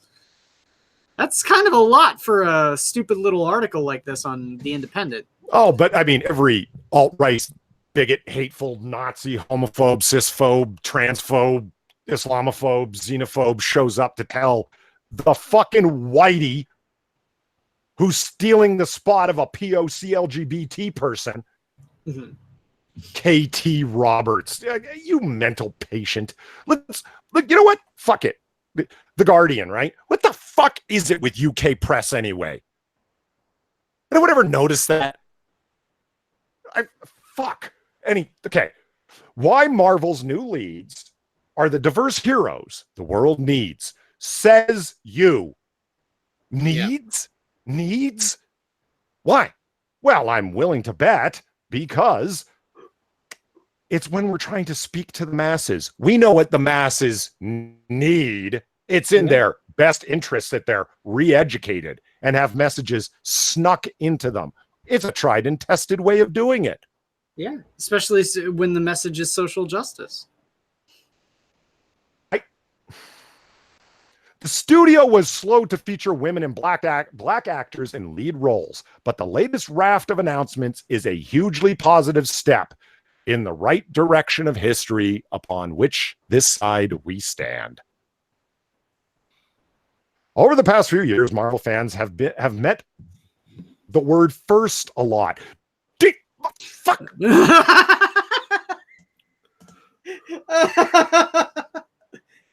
I'm just saying, if I can speak directly to the audience, have you noticed a pattern here with what we talk about? How many times, gentlemen? How many times? Have we talked about that nobody in mainstream media will ever talk about comics unless it's promoting ideology or there's a first? It's okay though. It's it's the first gay Iceman, the first trans wedding, the first Asian Hulk, first black female teenager Iron Man, first fuck me. That's the only first gay lesbian Latina superhero. How much press did America Chavez get when we looked back to see who talked about it when we did our review of Chavez #3? A ton, man. It was tons. A fuck ton. New York Times, Washington Post. Yeah. Never fucking think to talk about comics until they can use it to what? Push social justice. Yeah, sneak social justice messages under the radar because we know it's a tried and tested way of speaking to the masses. Yeah, what's even talk about in this article? We know what they're going to say. Look, diversity. Okay, there. I think the audience is tired of hearing me yell at this fucking point. Fuck it. Okay, I've got to wonder though, how can people now still with this sort of thing? If we get into sort of situations now where we talk to these sorts of people, God forbid they actually come out of their myopic little bubble and talk to people like us, right? What would they feel? How would they feel? Because I would look at this, if I were them, I would look at this and say, I'm being goddamn manipulated. Yeah. It's manipulative as fuck. Just that line there about the whole sneaking social justice in under the radar. Are you fucking kidding me? To be fair, it's called propaganda, so they're propping you up with new knowledge. I'm just saying, man, it's manipulative as fuck. And like I said, man, we need to screenshot, fucking frame, keep that shit because that's going to be very important. It's the sort of thing that we need to keep on throwing back in people's faces. Just send out that leak every time. You know what's important about it particularly? I got to archive it because you know what's important about it particularly, in my opinion? It would be, no, we're not trying to do this. Well, here, this was said. Well, that was one person writing in the opinion column of The Independent, which it was. But you ask a simple question. Do you disagree with her? Or Zer? Do you? Is what she says in this opinion piece, are you going to write a counter to it? They're not. It's not against what they're saying. So you agree with everything but that one line where you reveal the tactic. You reveal the disingenuous bullshit that underlay it all. The cynical use of iconic characters for the purpose of smuggling your ideology. Somebody in chat called it propaganda. Tell me how it's not that. Mm-hmm. Well, comics have always been political. Oh, in your ass. Fuck you. And you're hoping to hijack it for your own then? Is that a tacit admittance of what you're up to? Because I think that person, TK, whatever the fuck, didn't feel the need to be tacit at all, did they? There was nothing taciturn about it. I'll just come right out and say it. Oh, it's a great way because there's so many butts in the seats. I'm having flashbacks to the fucking 2-minute hate that happens in 1984. Remember? Mm-hmm. Where everybody's already in the seat to watch a movie. Now let's put some political propaganda in front of them. Pretty much. Anyway, this goes on and on. We're woke as fuck. It's been so long, and this has been coming. And people say nothing's ever enough, right? How do you know? A few months later, there was MCU's first gay moment, first in Avengers Endgame. Anticlimactic as it was, never enough. It's never enough. I think the gay moment that happened in the MCU in Endgame was great. You know why? It was normal. What was the gay moment in the MCU? I didn't know about that. Oh, it's dealing. Okay, Thanos does a snap. Yeah. Right? Half the universe's population disappears. Half of Earth, right? Mm-hmm. So they're sort of dealing with the aftermath. That's the part of the film. It's somber, man. And Steve Rogers is part of a talk group where everyone's just together, sort of doing what you do in a talk group, sharing, talking about stuff. it's bad, but we're picking up the pieces kind of thing, right? Mhm. And one of the members of this talk group says, I went out on a date the other day, first time since it happened. And it's a guy he went out on a date with. He just said it, and nobody goes, oh, you're gay? No one said that. He just goes, I went on a date with a guy who was fairly normal. Steve Rogers is just listening, and then he responds, and then they keep talking. Because gay people are out there. They exist. Yes. And somebody says, I went out on a date with a girl, and they're a girl. I went on a date with a guy who was a guy. Doesn't matter. Steve Rogers didn't overreact. He didn't react at all because who cares? Yeah, right. Like the vast majority of people. No one overreacts anymore. It's you crazy fucks on Twitter that do this. Mm-hmm. Normal people don't. Gay Wonk. What's that guy's name? The guy who went after Steven Crowder so badly and tried to turn it into a big oppression fest.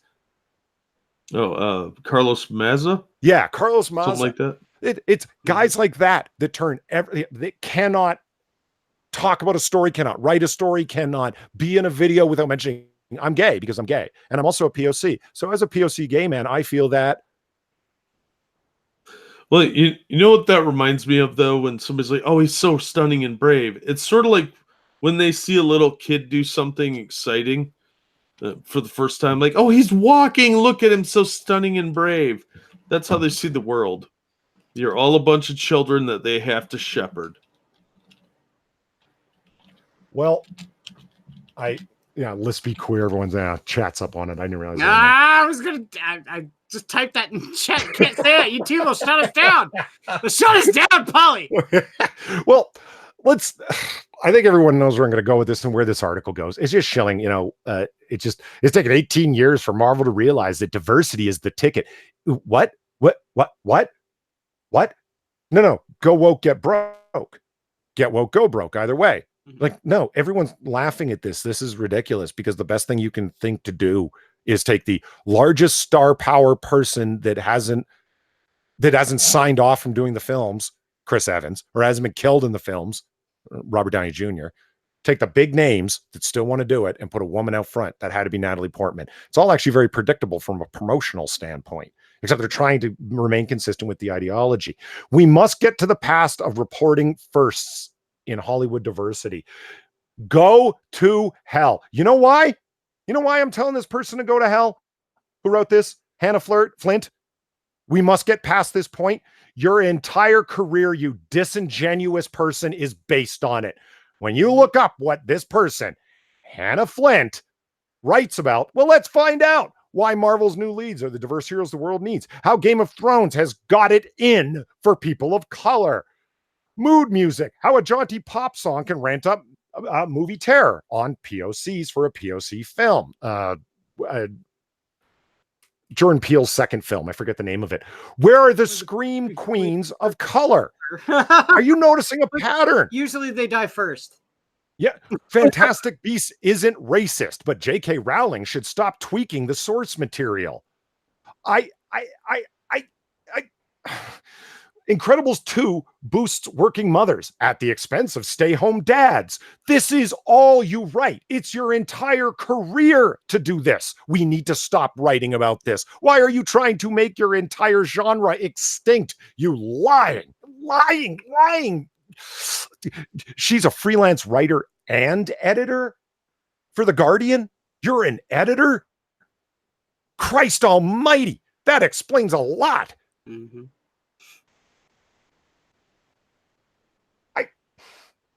Scream queens of color? Are you you know what just occurred to me? I saw somebody in chat, Milkman Dan, Queens of Color rise up. If you had scream queens of color, you know what happens to a scream queen? They get chased by a murderer. Usually they die too. And often they die because that's why they're screaming. They're being chased by a murderer and they're afraid they're in mortal danger. Mm-hmm. If you had a female POC running from a murderer, imagine what would be said. Think about it for just a hot second. Nothing is ever enough. Nope. Hannah Flint would be writing about, oh my God, we get our first screen queen and she's totally not empowered and she's disempowered and she doesn't get to speak her truth. I was gonna say, yeah, the arguments, they'd all be there because nothing is ever good enough.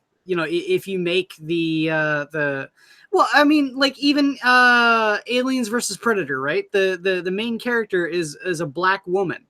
Now, personally, I didn't mind that movie. I thought it was a little bloodless for, an Aliens and Predator movie because it was PG-13. Man, if it was R and they were able to go gory with it, it would have been good. It would. But like the main character in that's a black woman. How much you want to bet that they would sit there and say, well, she didn't get enough screen time or something like that? I'm like, go fuck yourself, dude. You got everything you want, and yet it's still not enough. There's a reason. There's a reason why I personally find these people as petulant as children. They're emotional toddlers. Yeah, they're just stamping on the ground and saying, I want more. Me, I. Because they don't horror movies. She talks about two different horror movie genres here: Scream Queens and Jordan Peele's films. Right? Yeah. Okay. She didn't care about horror films. No, she doesn't give a shit.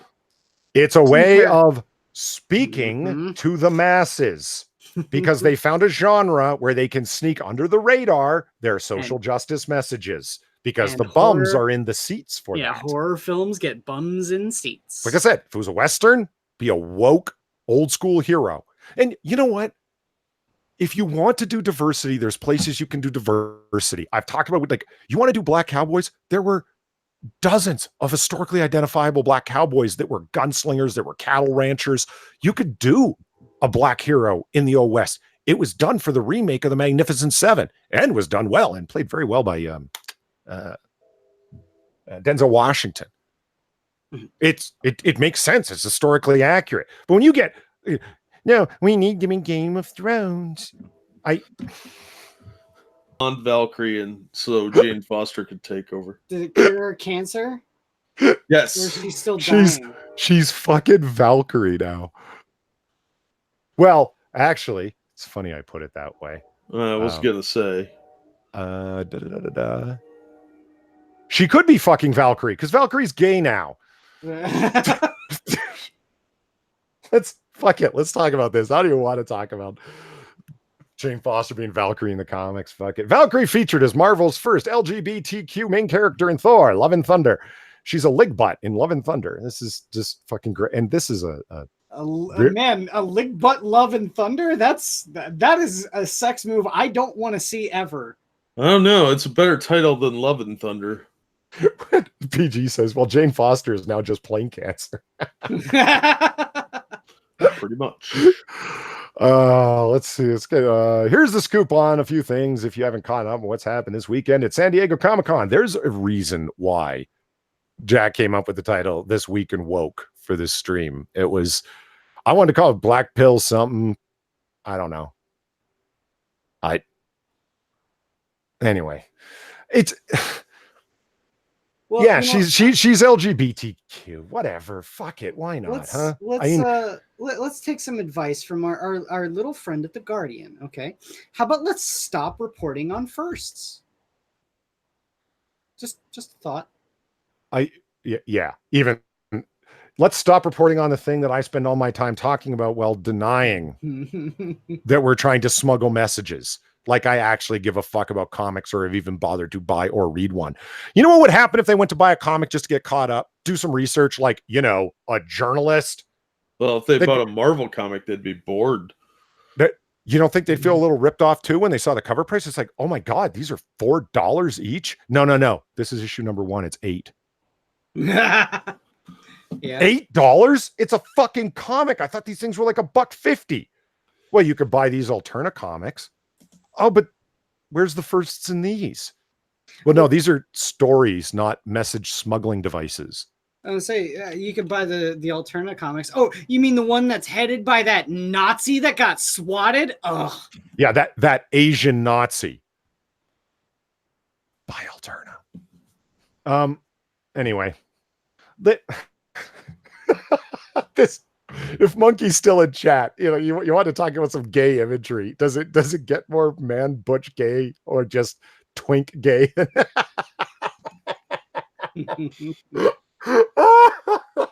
Wow. Wolverine of the Leathermen. I I've got to say, fuck. this is the quick Photoshop that Frosted Glass put together for us here. Let's see. Let me present you here. He's got our article there framed. I like it. I like it. That's actually not too far off from the way my smoking jacket looks, actually. Except the You're not helping. the lapels and the cuffs are quilted on mine, but they are a deep purple like that. Yeah. Okay. Let's The film will be directed by Thor Ragnarok director Tiki Watiki and will feature a female Thor played by Natalie Portman. I don't know why that name is just gets me, but it's so funny. I'm not going to get it right. I don't care to. However, there was recently revealed about the film has gotten even. I can't even read straight anymore. That's probably from your blood pressure spiking. Oh, and I yelled till my head was light. This is fucking crazy. Anyway, I've done that before. The film will be a first in delving into LGBTQ representation through one of the lead characters, Valkyrie, played by the exceptionally attractive Tessa Thompson. Thompson is openly bisexual, but she's not queer and she's not trans. This is bad representation. This is what I'm saying. This is going to be, I remember the women that came out when, what's her nuts got cast for Batwoman? They're like, why does it always have to be this? This is the classic go-to gay actor. What's her name?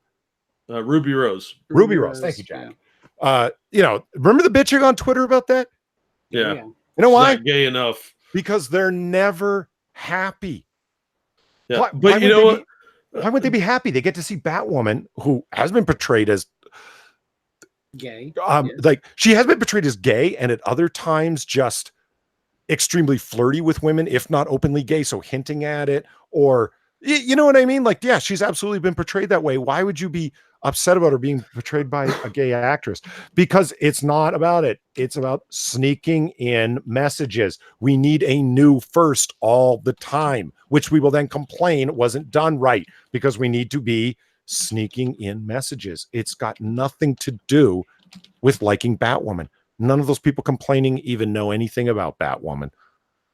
They just went to the Wikipedia or Marvel Wiki page and found out, DC Wiki, and found out that, oh shit, she has been portrayed this way. Oh, it's canon. And if it's not canon, well, fuck canon. That doesn't matter because it's about sneaking in the messages and they really don't give a fuck. It's all about speaking to the masses, those bums in the seats. We're trying to get you to think like us. Trying to sneak in the social justice. Yeah. And that's absolutely right there too. I mean, talking about if the canon's there, then canon's great. If the canon's not there, then do we need to have the talk. Does James Bond really need to be white? You didn't read the new article, did you? No. Oh, are we talking about that, Polly? Are we talking about James Bond today? This one? Yes, that one. Aha, see? Nice segue, Quiz. Oh, I didn't even try. James Bond girl Trina Parks on Captain Marvel's Lashana Lynch being 007. Quote, I really don't agree with her becoming 007. Wait, what? Why? What? That can't be. You're black. You must think a certain way. Hold black on. And a woman. Yes, Quiz. 007's can be a black woman. No, I know about that. Yeah, we did that last week. Remember? I know. I just wanted to reinforce that. Okay. I'm just saying, like, if the canon's there, then great. The canon's awesome. It's progressive. If the canon's not there, then do we really need a white? Does James Bond have to be white? That's the response. See, our token black representation, Mustafa's here, and he called her a race traitor. So she clearly, because all of them complexioned folks speak the same way. I wish I could be taking up a POC spot like KT Roberts, but speaking truth to power and, punching up at the cis white male hetero patriarchy. And sneaking the social justice under the radar. And somehow being okay with stealing the platform from being a white person stealing the platform from a POC. Okay, here we go. I want to see what Trina Parker had to say about this. Trina Parks, rather, had to say about this. Parks played Thumper alongside Sean Connery in Diamonds Are Forever. A report broke earlier this month indicating the Captain Marvel actress will be the first to play Agent 007, a black woman, after James Bond's character retires to Jamaica. Parks spoke with the Daily Mail where she pointed, guys, I'm going to try and read better here. I'm just going to slow down and where she was pointed in her disagreement with Lynch taking on the role of Agent 007. She stated, quote, LaShawn is a great actress, but I really don't agree with her becoming 007. It's not about her color, a black James Bond, sure, but as a man. Parks continued, it's just because Bond, the spy code named 007, was written by Ian Fleming as a man. Miss Bond doesn't have the same ring to it. Well, I don't think they'll call her Bond. No, they're not going to, but you're citing violation of canon as being a bad thing. Like, why not just write a different 00 agent? I mean, why not? Because as we've talked about many times before, they're trying to smuggle messages, but they want a built-in audience of what? Bums in seats. Yeah. Which is why they don't make a Korean superhero. They replace Bruce Banner with a Korean man. It's still the Incredible Hulk. They want the bums that are already in the Incredible Hulk seats. They don't want to create a new superhero played by Riri Williams. They want the butts that are already in the Iron Man seats, so they have her replace Tony Stark. They don't want to create a new superhero or start from scratch with Lady Sif. Like not from scratch, but like start building this character's popularity on her own, right? So they make Jane Foster the new Thor because they want those already bums and seats. You see a pattern? And they want the 007 bums. Leave it alone, Jack. Just leave it alone. No. Just gonna sit here quietly for a minute, giggle to myself. She also noted that the James Bond franchise should not follow the current Hollywood trends of showing women defeating a male adversary. Oh no. I haven't read this before. This should be good. Quote, I think there are lots of movies already where you can have a woman taking center stage defeating men. And I like that. But I don't feel James Bond has to go there. It's been a tremendous franchise since the 60s. And they've always been innovators, not followers. They set a standard. That has remained a classic film with a man as Bond. That's how I think it should stay. Oh, this is so whoa, you fucking dinosaur. What's the actor who played Agent Coulson? What's his name? Clark Gregg. How did he say it? I just don't understand these hateful people out in the audience that call themselves fans that just can't stand to have someone who looks like them. You know, I just don't understand being like that, being a dinosaur walking off to the tar pits. I guess, according to Clark, this would, say it to that POC. Yeah, say it to her. Because apparently she's on a direction for the tar pits too. Yep. Oh, that's not what I meant. See, I was referring to those alt-right biggest Nazis that my handler tells me are out there. Yeah, my handler, yes. Wrangler. Anti-woke, I believe, is the term, says Milkman. Yeah, I guess. Let's see this further quote. Parks would go on to praise the Bond franchise and its original producer, Albert Broccoli, while taking shots at Hollywood production studios in the 70s. The Bond franchise has gone out of the box with black actors and women of color more than any other. Yeah, I said it before. If you want a black woman to take center stage, or you want a black actor to take center stage, why not just go with the very interchangeable role of what's the CIA agent that Bond is always teaming up with? Felix Leiter. It's been played by a host of actors before. Bernie Casey, do you know the actor that I mean? No. The guy from Casino Royale? No, he's I would love to see him come back to play Felix Leiter. He was awesome in that role. Yeah. He played like smooth guy that you could see as in that world of Bond where spies are tuxedo guys with martinis. You know what I mean? You got to have that certain panache to fit into the high rolling world that Bond works in, that secret operations happening. Yeah, that guy fit right in there. He had that husky kind of, do you think we need the money? Does it look like we do? You know, like great. I'd love to see him play. Bernie Casey played Felix Leiter in Never Say Never Again, opposite Sean Connery. Be great to see him come back. He's still around. He's still acting. Anyway. Eon's Outlook, for those who don't know, Eon Production Studios was the studio that made pretty much every Bond film with the exception of the original comedic Casino Royale and the aforementioned Never Say Never Again.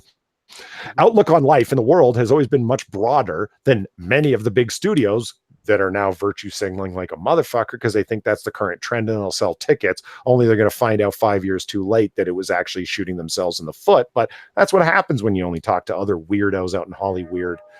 In Hollywood, production executives were looking at women who are sexually attractive to their societal circles. Like I mentioned, the aforementioned gated communities they live in. Broccoli was one of the only few who saw beyond that, and they could see black actresses as character actresses. Back then, most producers just had this tunnel vision casting of hiring the same looking women. But in England, people were more open to age, ethnicity, and color. Other cultures were two were included in their stories. People forget Bond married a Japanese woman in You Only Live Twice. Yes, he did. And had me as the first black woman in the franchise in 1971, but not the last, because in Roger Moore's, oh shit, the one where he goes to Louisiana, the one with Yaphet Kotto is the main villain, and introduced Jane Seymour as she was the Bond girl. Jane Fuck. Seymour. Anyway, in that one had another great black actress who was popular from blaxploitation films only, so they put her in this film because there was going to be a lot of fighting and throwing and kicking, and she had already done that in all the blaxploitation films. Anyway, now it is commonplace to see ethnicity in all the Bonds. Yes, she did express interest in Return of the Bond franchise as Thumper. I'd love a cameo in the new film to return as Thumper because I wasn't killed. Yeah, they don't want you back. You're not currently playing second fiddle to a blonde hair, blue-eyed white woman who can't shut up about how woke she is. Mm-hmm. Looking at you, Brie Larson. Anyway, We just need less white men talking about my film. That'd be great. Thank you. Except when she said that, what she really meant was, I want to shame you white men into talking about my film to prove that you're woke. And I'm going to prove how woke I am by stealing the starring role from a person of color while acting like I'm speaking on their behalf. You rich, entitled California, Southern California, beach, blonde hair, blue-eyed, white-looking, Aryan goddess-looking white woman who can't shut the fuck up about how woke she is. Stealing a spot that could have went to your second fiddle co-star. Obviously a racist. But we were talking about the 80s, so let's move on to Maverick Top Gun, where he removes the Japanese and Taiwanese flags from his jacket. Why? Because China, that's why. What, is it going to be taking place in China? No, they have to sell the film in China. Oh, I was gonna say I heard rumors that it was supposed to be like Maverick is supposed to go mercenary, like he's a mercenary pilot. I'd be cool with that. Something, I don't know. The trailer looks awesome. Maybe they sold me on the film through the trailer. They sold it on nostalgia because Top Gun is pure cheese and pure camp, but it's a hell of a lot of fun on that basis. Like if you understand that going in, Top Gun's a hell of a lot of fun. Oh yeah. And the trailer sells Top Gun Maverick, the new film, as that. Looks like anyway, it looks awesome. But he has his iconic jacket that he wears with all the patches all over it. Live and Let Die. Thank you, Assassin of the Gray. That was the name of the film. A great fun film. That film has a hell of a lot of camp in it, but that doesn't mean it's not worth watching. That was the Bond blaxploitation film. And if you didn't know that was a thing, yes, it was. And Yaphet Kotto, who's a totally underrated actor, in my opinion, is in it as the villain. It's great. It plays like this undercover story of fighting against the mob who's attempting to import heroin, which was a common theme in a lot of blaxploitation films. But it's a guy from the UN, thus it becomes like international intrigue playing between New York and Louisiana. It's actually a really fun story. It's definitely worth checking out if you haven't seen it. Live and Let Die. Yes, so yeah, quiz. They got to play Taiwan, recognizing Taiwan as a separate country, as you know, it's got its own flag. No. The Chinese flag is the flag of Taiwan because they own it. Yeah, because Taiwan is part of China. Right. So for him to have a Taiwanese flag or the flag of Japan, their traditional hateful enemy, the rape of Nanking and all that. There you go. There's the original stuff, but they don't want to show that. It's unclear why the patches have been removed from Maverick's jacket in the latest trailer. It's fine. It's pretty clear. Fan speculation points that the fact is the film is attempting to appease communist-controlled China. Chinese technological giant Tencent and its subsidiary Tencent Pictures partner with Paramount Pictures for the film as an investor and co-marketer. There you go. Yep, that's why. There you go. The only reason I include this story is one, because it's bounding and we love bounding here, but also just Hollyweird, you guys are on an untenable course. I mean, I know none of them are listening right now, but speaking to the ether, you're attempting to do social justice like fucking crazy, but attempting to appeal to the minds of the Chinese communists. This is not viable. This is not a path you can proceed on. You want to do action films that are irrespective of cultural touchstones and language. So meaning, action films work for that. Intricate thought stories don't, because a lot of them have cultural references in them that aren't going to translate internationally or translate universally. Action films will, though. That's why Transformers does as well as it does and will be made forever, because it's large stompy robots crashing each other with shaky cam action. You can't discern what the hell's happening on screen. But action, colors, explosions. Yeah. And that's why in the Transformers films, by the way, in the recent ones, the communist Chinese government is always made to look super efficient and ultra in charge and on top of everything. That's not an accident, because Chinese investors were a huge part behind that film, and you can't make the Chinese communists look bad. How are you attempting to make Chinese communism appeased while at the same time doing woke, weird shit with a bunch of stuff that I'm positive they would consider social perversion? How are you going to pull that off? The American market isn't big enough for you anymore. You need the Chinese market to make your $200 billion films worthwhile. Yeah. How can you do both at the same time?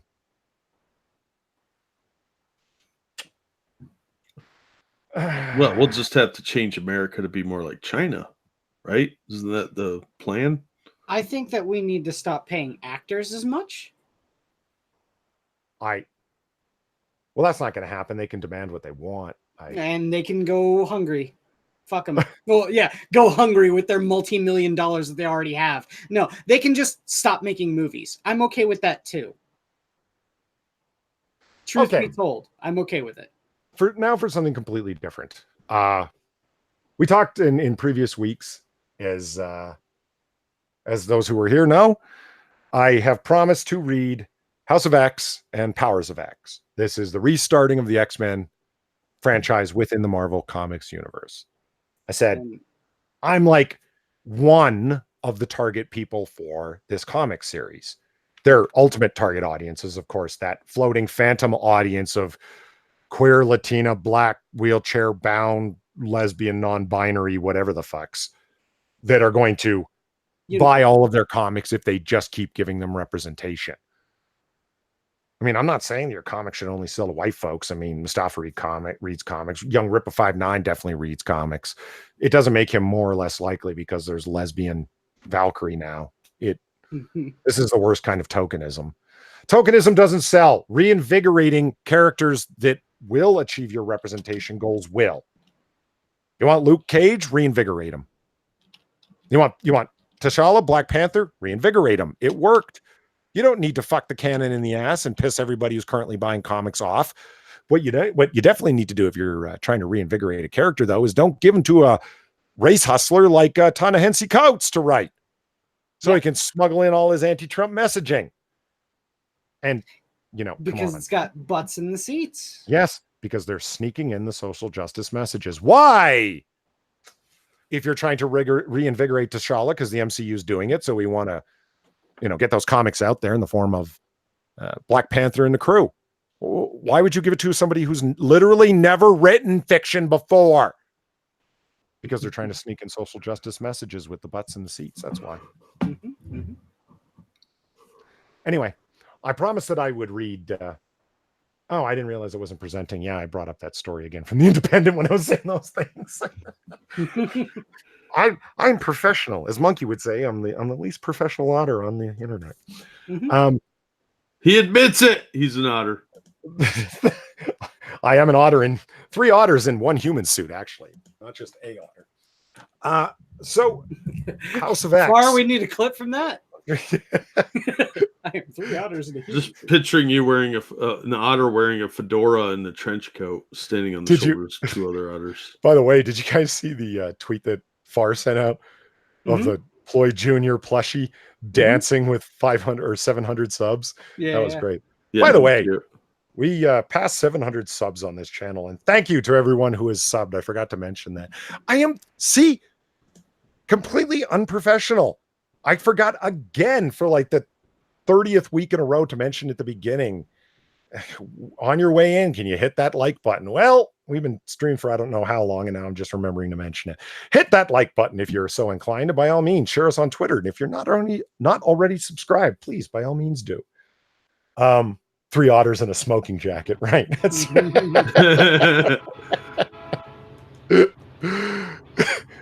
one does the right hand, one does the left hand, and the other one's the head. You know. I'm now picturing an otter in a smoking jacket opening a clamshell on his tummy.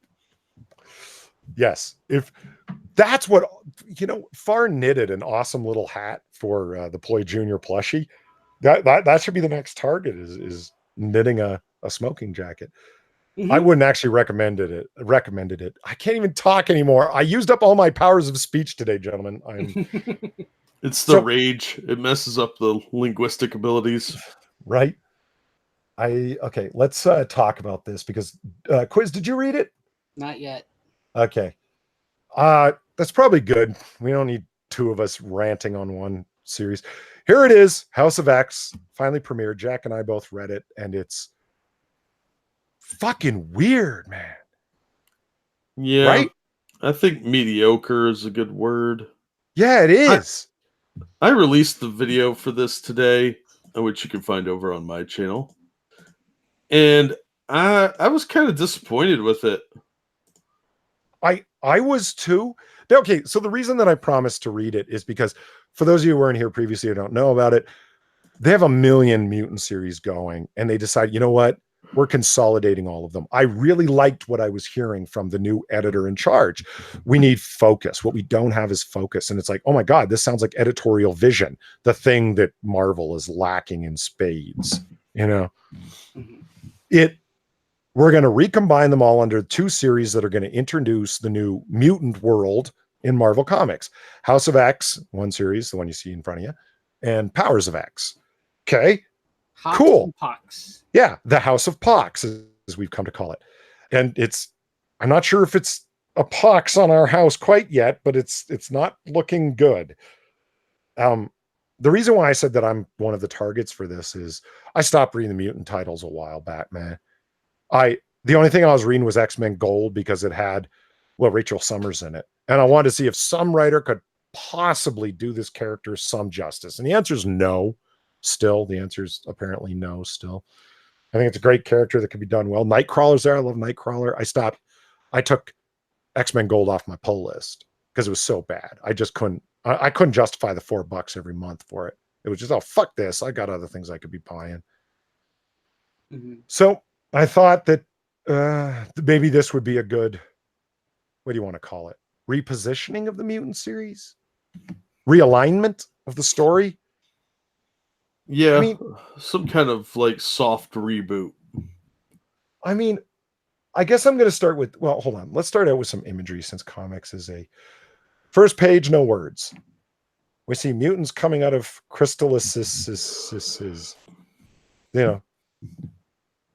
cocoons.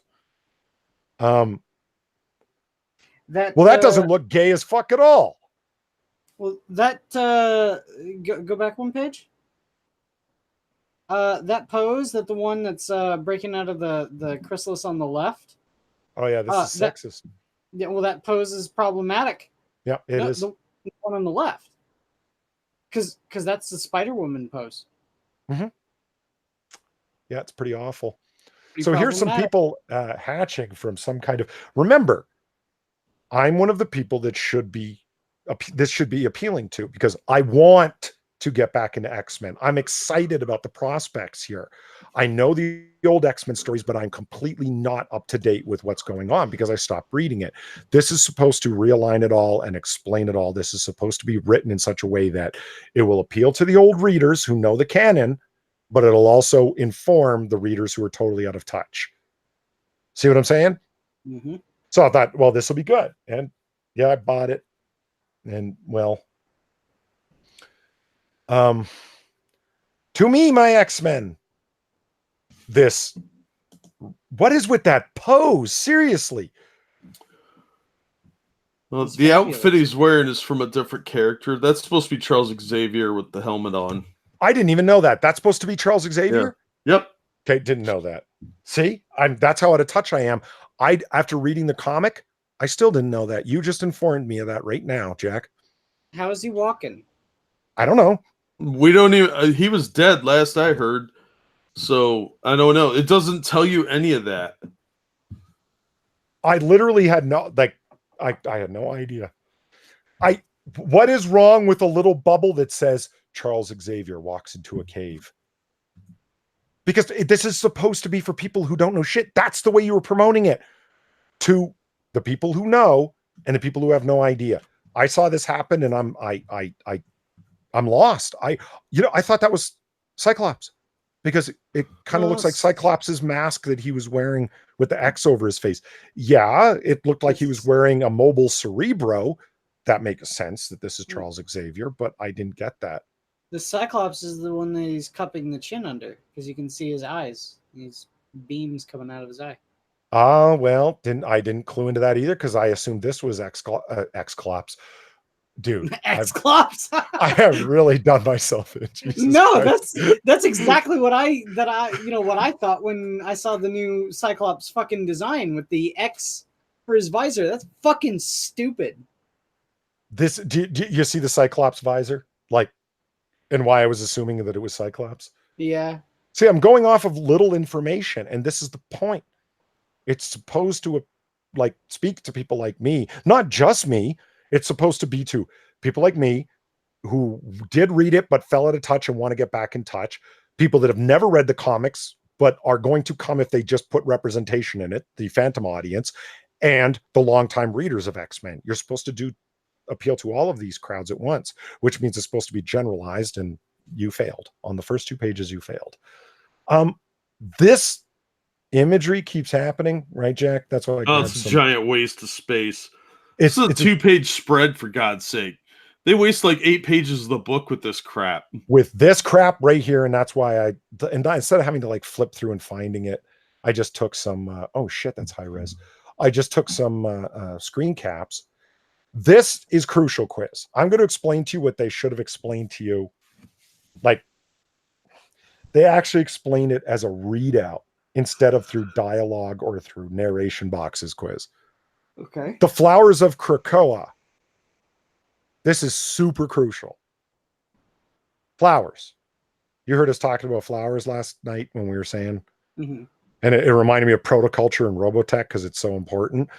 Yeah, the mutant island of Krakoa is just not the home of mutants. They have a home. And their seat is not just the seat of their nation state, but the only known producer of the primary economic resource of the mutant nation, the flowers of Krakoa, which is also, Jack, how are we going to explain it? Krakoa is a living island. It's a living island that produces flowers, thus is part of a plant hive mind. Yeah, Krakoa's been around for a while. It's taken a few different iterations, but Krakoa definitely sounds familiar. I thought that was where Mr. Sinister made his lair, but I'm lost, man. You mean Mr. Sinister that played such a big part in Inferno? a million years ago? Yeah. Okay. See, this is supposed to be reinforming me of this. I don't know. Yeah, they don't explain any of it. They mention that Krakoa is a living island. Like But on these that's all. intelligence That's it. readout pages that Jack is right, this one fills up 2 pages. There's these drugs, okay? Drug L, I, and M. The limb drugs. All these could have been text boxes on panels on the first 2 pages, and it would have made sense. This stuff is kind of referenced, like in such a way that if you're reading, you'll pick up on it as the story progresses. This flower produces a drug, the flower of Krakoa, on the living island of Krakoa, that is the nation state of mutant kind that you only understand because this is so bad. It produces a drug that extends human life by 5 years. Quiz. It also functions as a universal antibiotic, as well as curing diseases of the mind. Thus, it's a very valuable product. Can you imagine why humankind would want these drugs, right? The way I understood it is that there are 3 different things that can be made from this flower, and those are the 3. They don't do all at once. Right. That's for humans. For mutants, they provide gateways, a habitat, and no place. The gateways, you grow a flower somewhere and it forms a gateway where it will take you from one gateway to the other on Krakoa or the other flower where it's planted. So it provides instant mutant transportation anywhere. Yeah, yes, it's a mutant Stargate. Right. That's a good way to say it. It's a mutant Stargate. And yes, non-mutants can transport through it too, but they have to be accompanied by a mutant and have the permission of the living hive mind of Krakoa to do so. Is this sounding good to you as a basis for the new Mutants series of X-Men? Not really.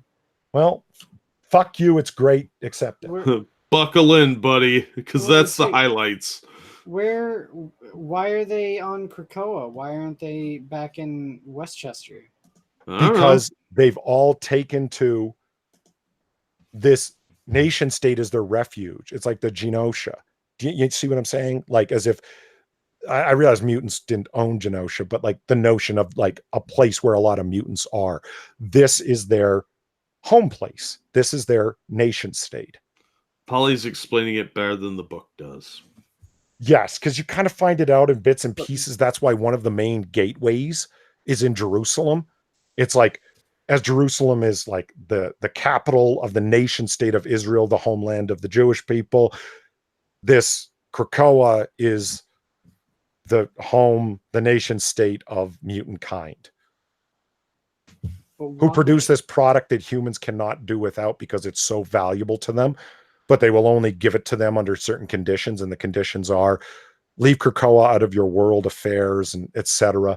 And why, you ask? Because this is another intelligence readout that destroys an entire page worth of potential content of explaining the Cro-Magnon problem. And this comic is a fucking mess. Fuck. Well, it's having to try and explain the massive amount of bullshit that's been going on since the 2000s. Yeah, that's why I didn't hate the way that it was written. They have to undo a lot of crap. But I'm also not convinced that this is going to stay. This might be a clever ruse. My problem with this book is that effectively all the mutants were like, we're better than you, fuck you. You'll do what you're told, humans. Don't look at that. Usagi Yojimbo. That's a good comic. Don't look at that. Oh, okay. To me, they came off as supervillains in this story. They absolutely did, because they bring... You're right. You're right. So they fucked off from Westchester. They're no longer, tooling around the world fighting evil mutants, in the Blackbird. Instead, they've retired to become farmers for a flower that's a miracle drug for humans. No. They're going to supply the world with these drugs on the condition that they recognize them as a nation state and give them all the benefits thereof.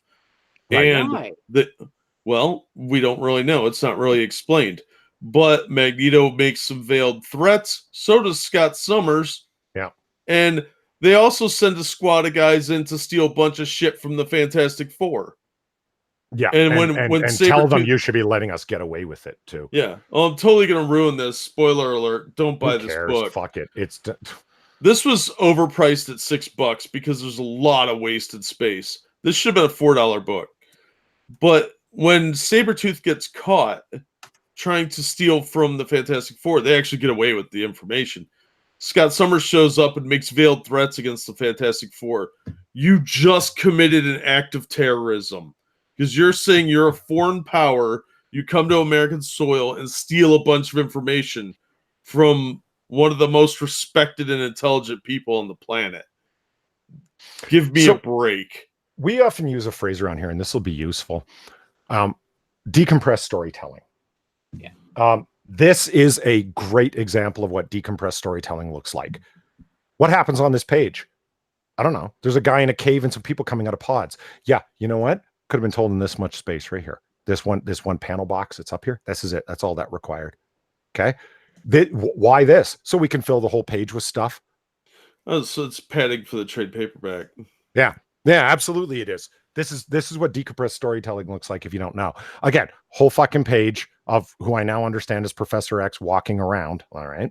And then to me, my X-Men, and he's smiling. So obviously he's happy about it. So the whole thing is this guy's here to receive them. And do some mincing little dance. Woo! Yeah, and doing a mincing little fairy dance and is happy about it. Oh, okay. That could have been done all on half of one page.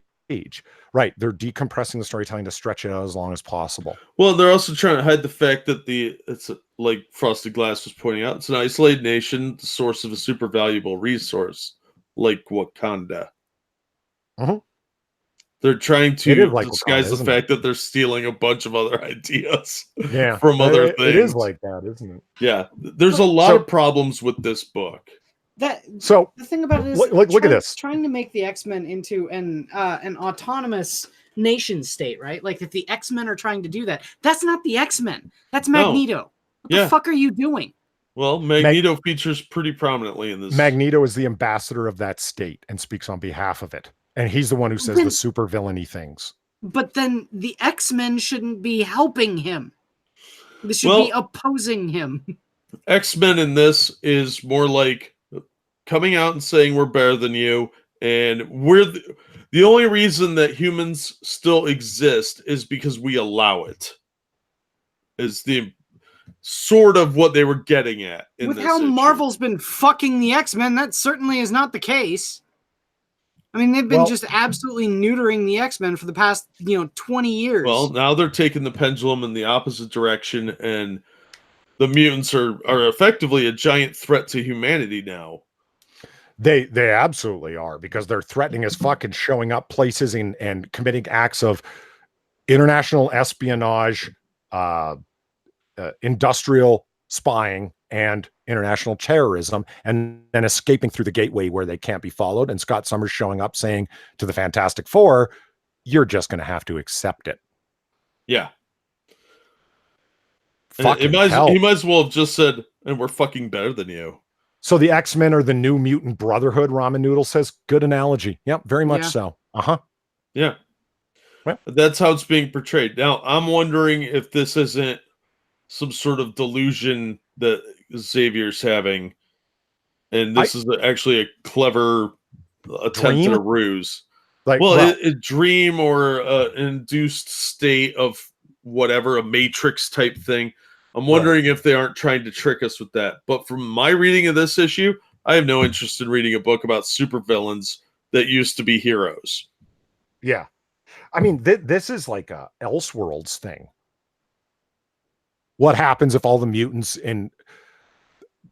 I showed you the Cro-Magnon problem. The Cro-Magnon problem is basically this. If it wasn't for what happened on Genosha, and I don't know what that is because they didn't explain it, and I mean, reference it in such a way, writers, there's no footnotes. You're supposed to be worth your money, like your salaries. The editors should have put a footnote in there that this is referencing the mutant massacre or something along those lines. If it wasn't for what happened on Genosha, which apparently means a bunch of mutants getting killed, and it's like, okay, mutants would already be on pace to completely take over humankind, and by what, 2030? I forget the year they said. And if they hadn't been wiped out in that way, they would be. The mutants are growing faster as a population than humans are. Okay, wait. That's one major important thing then. Did they undo No More Mutants? Did they undo A hate fact. House of Hate M? facts. No. Hate If they did that, they have my respect. Because that was No. the dumbest fucking thing they could have ever done to the X-Men. Fuck Wanda. Fuck House of M. Fuck every single person that wrote any of that, including and especially Joe Quesada. Well, yeah, fuck to answer your question, you're- yes, the majority of House of M was undone. Almost all of Good. it. But they also have wiped out several mutants since then. So I don't know where they're coming up with these numbers. Like I haven't read all the X-Men books in the last few years, but I don't know how the mutants were always considered a minority. Yes. How are they kind now? of key to their character identity, is it Yeah. not? Right? Because mutant implies it's not the norm, and in this book they're saying the exact opposite, that the mutants are going to be the norm. Well, that doesn't make any sense. You're not the mutant, then you are the norm, and regular humans are the mutants. Right. Then that's hence the Cro-Magnon problem is that. Anyway, let's just look at it like Quiz. This is the kind of storytelling that you've got going on, like when you're new to this and you don't know what the fuck's happening. So I am really in the same boat as somebody who doesn't read comics, but they're coming. Hey, listen, I've heard these, 3 guys online. They call it comic book curation. Jack Quiz and this crazy guy who loses his temper too much. You already said my name. No, I said Quiz. Yeah. Like we all fit into that role. My God. Yeah, right. And you know what kills me about that? Somebody could be listening who, actually pays attention to this stuff online and runs up to Tim Doyle and is like, they called your name out, which we rarely do. We don't get involved in the Twitter fights, right? Yeah. That's like, waste of time. Yeah, generally speaking, let's just leave the majority of their names out of it. They come up from time to time, but that's because something big happens, like what happened to Tug. Somebody showing up would be like, "Oh my God, listen to him yell and scream," and it's like, you know what? If you yelled and screamed about the content instead of at other people, have you noticed that that's a critical difference between like side X and side Y? We're talking about the content. You shouldn't spend all day talking about the drama. If you spend all day talking about the drama, you're comic scheme. Do you understand what I'm saying? Comic scheme. And I'm not trying to pick on, or it's not picking on, punch up, whatever the fuck at Keemstar. These guys channeling does these guys channeling does very well. Like whatever, Yeah, he's got a bunch of gullible kids watching this stupid channel. Hey, I like Keemstar because I'm not sad. You're a gullible kid then. Fuck. That's neither here nor there. I'm just pointing out, like, it's like, you shouldn't have to be comics keen. Like, I mean, you got guys like Tug who talk a lot more about what's going on online, but it's based in the content, what's happening to the content. Yes. You got like Shamblu out there, because I ain't gonna say her name, because fuck her. Notice how quickly she moved on to the Kick Vic thing, because it wasn't as the material in and around Comicsgate wasn't as plentiful because people stopped mentioning her name and stopped talking about her. So she moves on to Kick Vic. So of course Tug becomes her big new opponent. No longer your boy Zach. See what I'm saying? Yep. And thus how she develops a new nemesis online. Never speaking about the content. When was the last time Shamblu talked about what she liked in Dragon Ball Broly? Did she go watch it?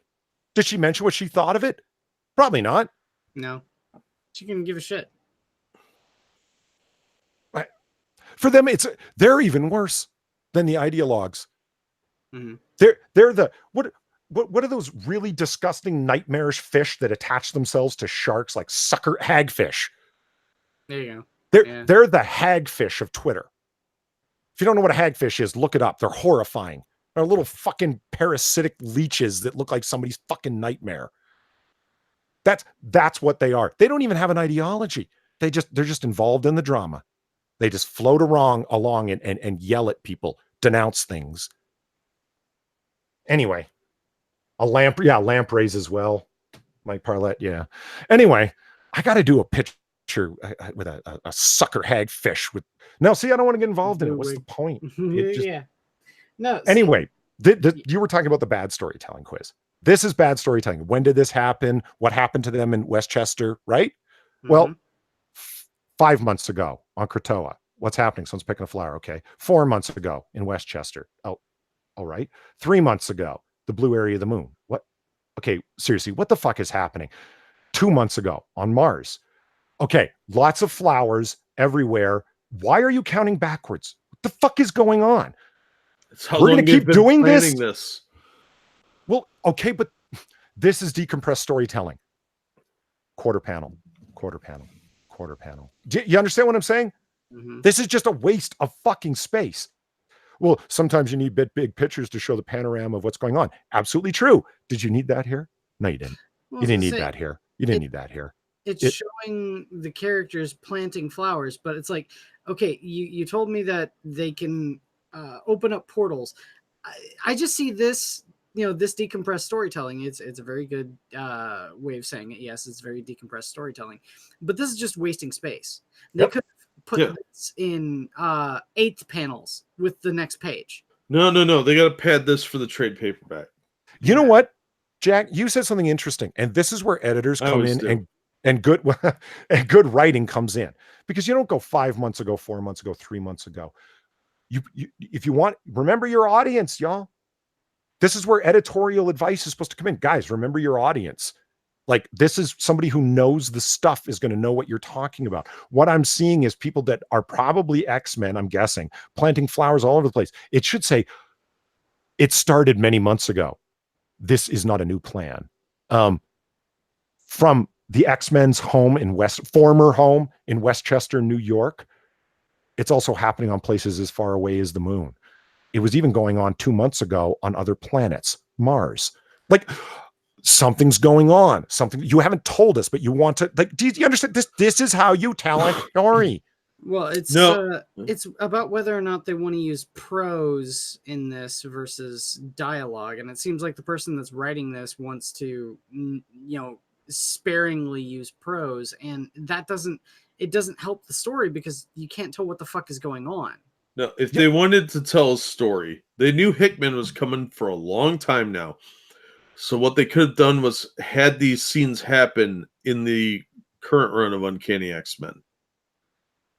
And not tell you what they're doing. Have them like talking and somebody's burying or planting a flower while they're having a conversation about something else, and then these scenes would have made more sense. Well, it continues on and it ends down in the Jerusalem habitat. And the habitats, I forgot to mention that, are places like this, habitats. They're the collection of gateway centers at different key places around the planet that serve as embassies for Kratoa. Fair enough? Mm-hmm. Here's the world leaders that are showing up, and oh my God, words. Are we going to find out what's happening? Well, sort of. In stilted, bad language, they say, like, I mean, listen to this. In movies, they, believe it or not, actually refer to this as laying the pipe, which is expositional dialogue that has to be said. And it's referred to laying the pipe because I don't know if you've ever dug a trench for a pipe. It sucks. It's hard work. Mm-hmm. You dig a long, straight trench that's deep enough to lay the pipe in, and then you got to pick this heavy pipe up and then bury it. You don't feel like you've accomplished anything, although it was necessary to do. It's shitty work. So that's why they call it laying the pipe in acting, because who wants to do that? Who wants to be stuck having this long expositional scene where the only purpose in it is to deliver information to the audience? It feels awkward. It sucks. Nobody likes doing it. That's why in good writing, you get away with it in different ways. Listen to this stilted ass pipe laying, because this sounds like ass fucking. Nice alternative use of laying the pipe. Laying the pipe and laying the pipe. A drug that extends human life 5 years. Another that prevents diseases of the mind. And a third that is the most effective adaptive antibiotic the world has ever seen. You say it's a problem. I would say it's a gift. Oh, what? That was bad. It's not a gift if you have to pay. Xavier is only offering these drugs to nations who recognize his. Was that an attempt at exposition? I think it was. Anyway, it. So this comic goes on. I guess I could show you other pages. There's Magneto as the ambassador in his new all-white suit. Maybe it's new, maybe it's not. I don't know. I haven't been reading X-Men, but this sucks. Hey, look, you're capable of using small panels. What do you know? Mm-hmm. All right. I'm going to keep reading it. Are you, Jack? I'll read the next issue. If it's not any better, I'm done. I'm not wasting money on this crap. If they're going to produce garbage, I'm not giving them money. Sadly, this is a big step up for the writing that they've had, because they've had some real garbage writers on X-Men titles. So I'll give them credit for that. This is definitely a step up for the X titles as far as writing. But I don't buy comic books to read supervillain books. If they want to make the X-Men evil and all this shit, I don't care. That's not what I want to read. Yeah, that's the major thing that's getting me, is the fact that, like, if this were a plot by Magneto and the Brotherhood, I could see that. Like, if this were taking place on the remnants of Asteroid M, then yeah, I could see that.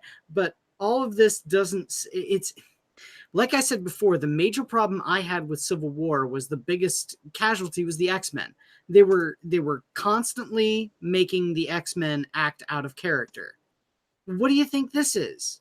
The X-Men are acting out of character again. No one knows what the X-Men are supposed to be like, it seems like. Well, it's been 15, 20 years since anybody competent wrote the X-Men, so why would they know what the X-Men are supposed to be like?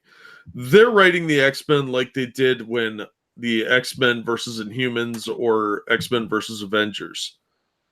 It's always the mutants fighting the whole world and not trying to save it. Instead, it's a selfishness. Actually, BG says they're trying to make it an allegory for Israel. I'm not sure if they're trying to make it an analogy to Israel or launching off it, but there is a lot of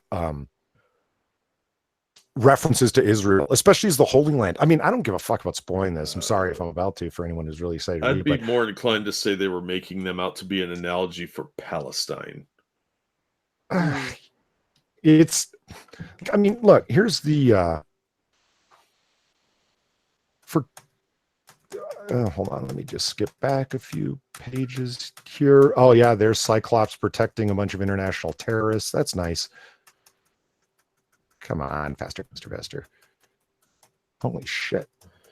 Yeah, I wasn't that impressed with it. Like I said, I'll pick up issue 2, but if it doesn't turn around, I mean, you can't judge it on one issue, but you can certainly come across of, I'm not excited for issue 2, but I'm definitely going to read it just to see if it doesn't go. Yeah, I already talked to my comic shop guy, and he's going to give it to me for free. Oh, really? Yeah, because I'm like, this book sucks, dude. You said it was good. And once I started pointing things out, he's like, you're right. They are acting like terrorists. Oh, shit. Sorry for the flashing. Yeah,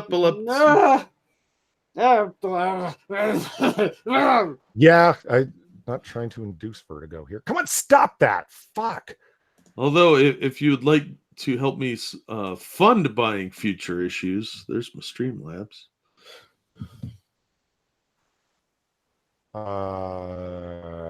Okay, let's try it again. See if we can avoid there. No seizures for our chat. Okay. Here's the last page, and it gives you an idea of the direction they're going in and why we're saying like villains. It's like, so you summoned us here to Jerusalem to what? Threaten us? A promise is not a threat, Ambassador. I summoned you here for this. I summoned you here to this place for wholly superficial reasons. You see, I know how humans love your symbolism almost as much as you love your religion. And I wanted you to understand. I needed you to understand. You have new gods now. Wow. They're not DC, though. Yeah, well, but I mean, it's not a pun. They're saying Magneto is like, he's gone full villain here, like hardcore. He's thinking of himself and mutant kind as gods over humanity. Okay. Yeah, and he says, I know you humans like your symbolism. You're still human. Yeah, I know you human. That whole thing. I mean, dude, this story was told. Remember X-Men Volume 2, number 1, where Asteroid M was declared. Magneto decides to declare it as a safe haven for mutants who wish to come there. They did it with Genosha too. It's been done several times before. But this is actually more how the Inhumans act. Like they're apart, they're separate from us because they're superior. Prospero says this writing makes me wish I was illiterate. Well, you know what? This is a massive step up for them. You should have read Age of X-Men, Prisoner X. It was like going to the dentist. Well, guys, we've been on for a minute. What do you say we wrap this sucker up and talk about good comics? I don't remember what those are anymore. Well, just really quick. This isn't what I'm pitching, but I just want to because I talked about last week. Usagi Yojimbo #2. The series is continuing on. I'm so excited. There's a new Usagi series. It's not from Marvel or DC. Good. Fuck you. Well, not so much DC, but Marvel. Fuck you. I'm just loving it. There's a new Usagi series. I get to look forward to it all the time. I'm excited to buy it. It just, yeah, cool. You know, it's a good comic. I mean, God forbid I have a comic I'm looking forward to, you know? Yeah. I want to go first to pitch because I just want to get it out of the way. Sure. Jack, do you need to send me your images? How you doing? Yeah, I'm gonna have to send you. I can't fucking screen. Okay, Quiz. So if you can get ready to go next, so I can grab the Yeah. Okay, cool.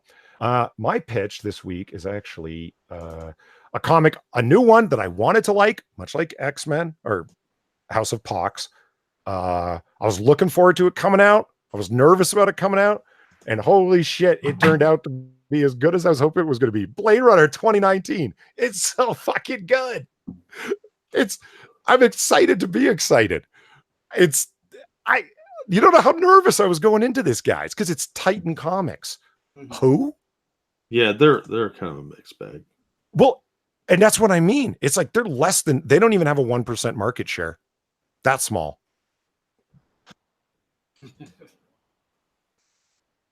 And this is supposed to be canonical, like within the 1982 Blade Runner and Blade Runner 2049. So it's like, oh, and it's canonical too. That's not a good sign.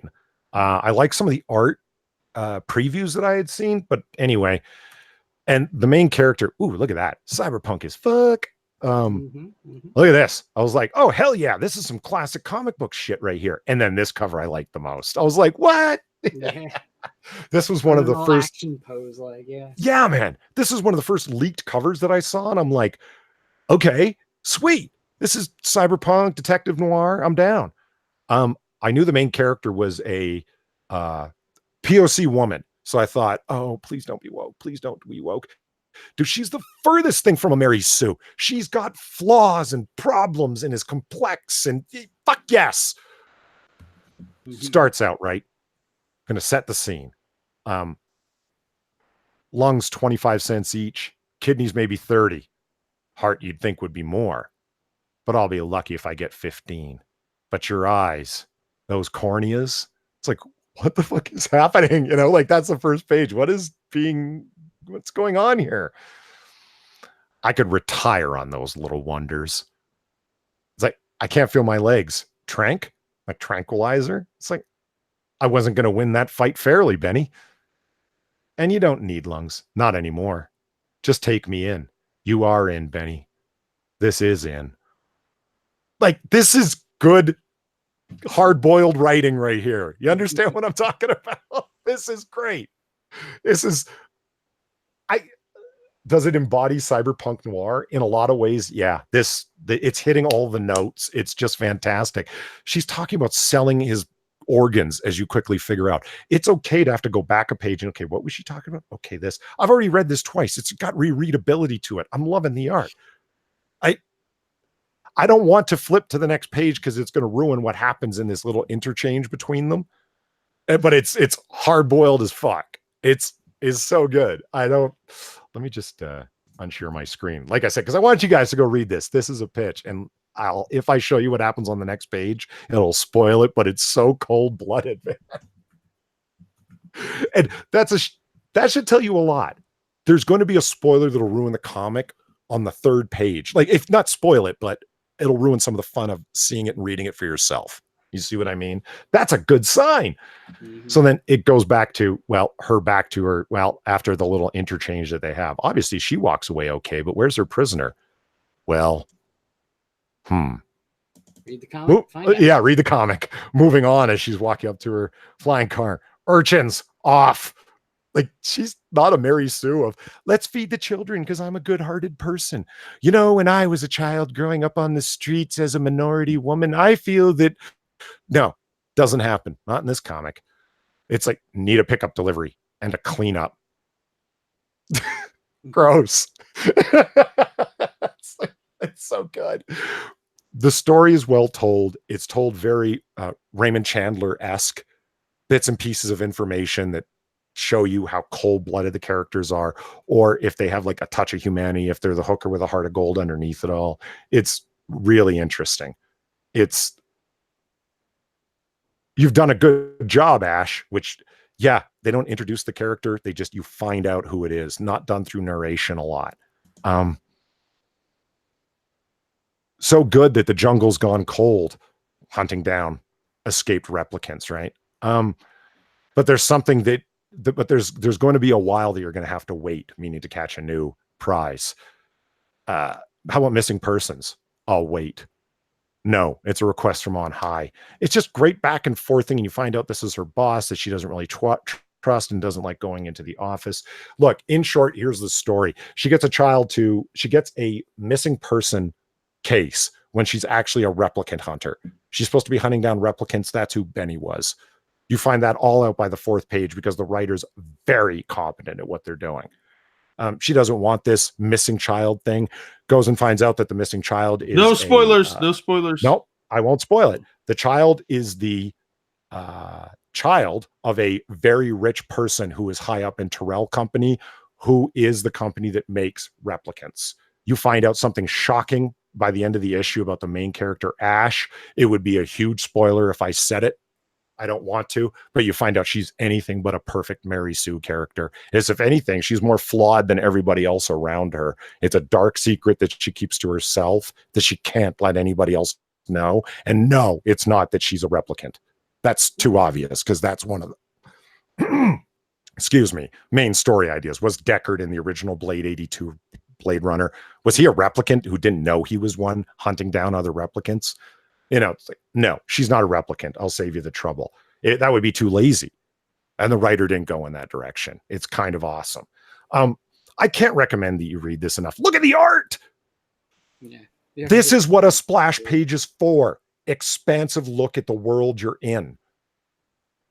Plus a chance for the writer to show you their chops. It's almost Jim Lee-esque in its detail of the backgrounds, huh? Mm-hmm. Look at the time spent on the backgrounds, because, hey, Blade Runner is a world of ambiance. It's a world, it's a genre of ambiance, I mean to say. It's supposed to be about the cyberpunk world that you're in. She's a heavy drinker, bitter detective, interesting main character, totally not a Mary Sue. Doesn't reference once that she's a minority or a woman and I'm being mistreated. She's simply who she is, going about her business. It's great. I'm so excited for issue number 2. This is my pitch in a big fucking way. Blade Runner 2019 #1. What a great start to a canonical series. Loving it. Loving it. Speaking of, did you know that there is a animated Blade Runner short? No. What year is it from? It was actually meant to be a companion piece with 2046 or 2046, 2049, whatever the sequel is. I will put it in the side chat and in the main chat. There's cool. The main chat. I will definitely go check that out. It's a Blade Runner Blackout 2022. Huh. Oh, Blind Press is in chat. Hi. Hey, Blind. How's it going? So quiz. All right. So what do you got for us today? I'm gonna have to your boy Zach this one because I couldn't find a digital copy of this. This was a random ass pickup I found at a resale shop. I read it and actually really enjoyed it. It's written by Dennis Mina and art by Leonardo Manco. My pitch is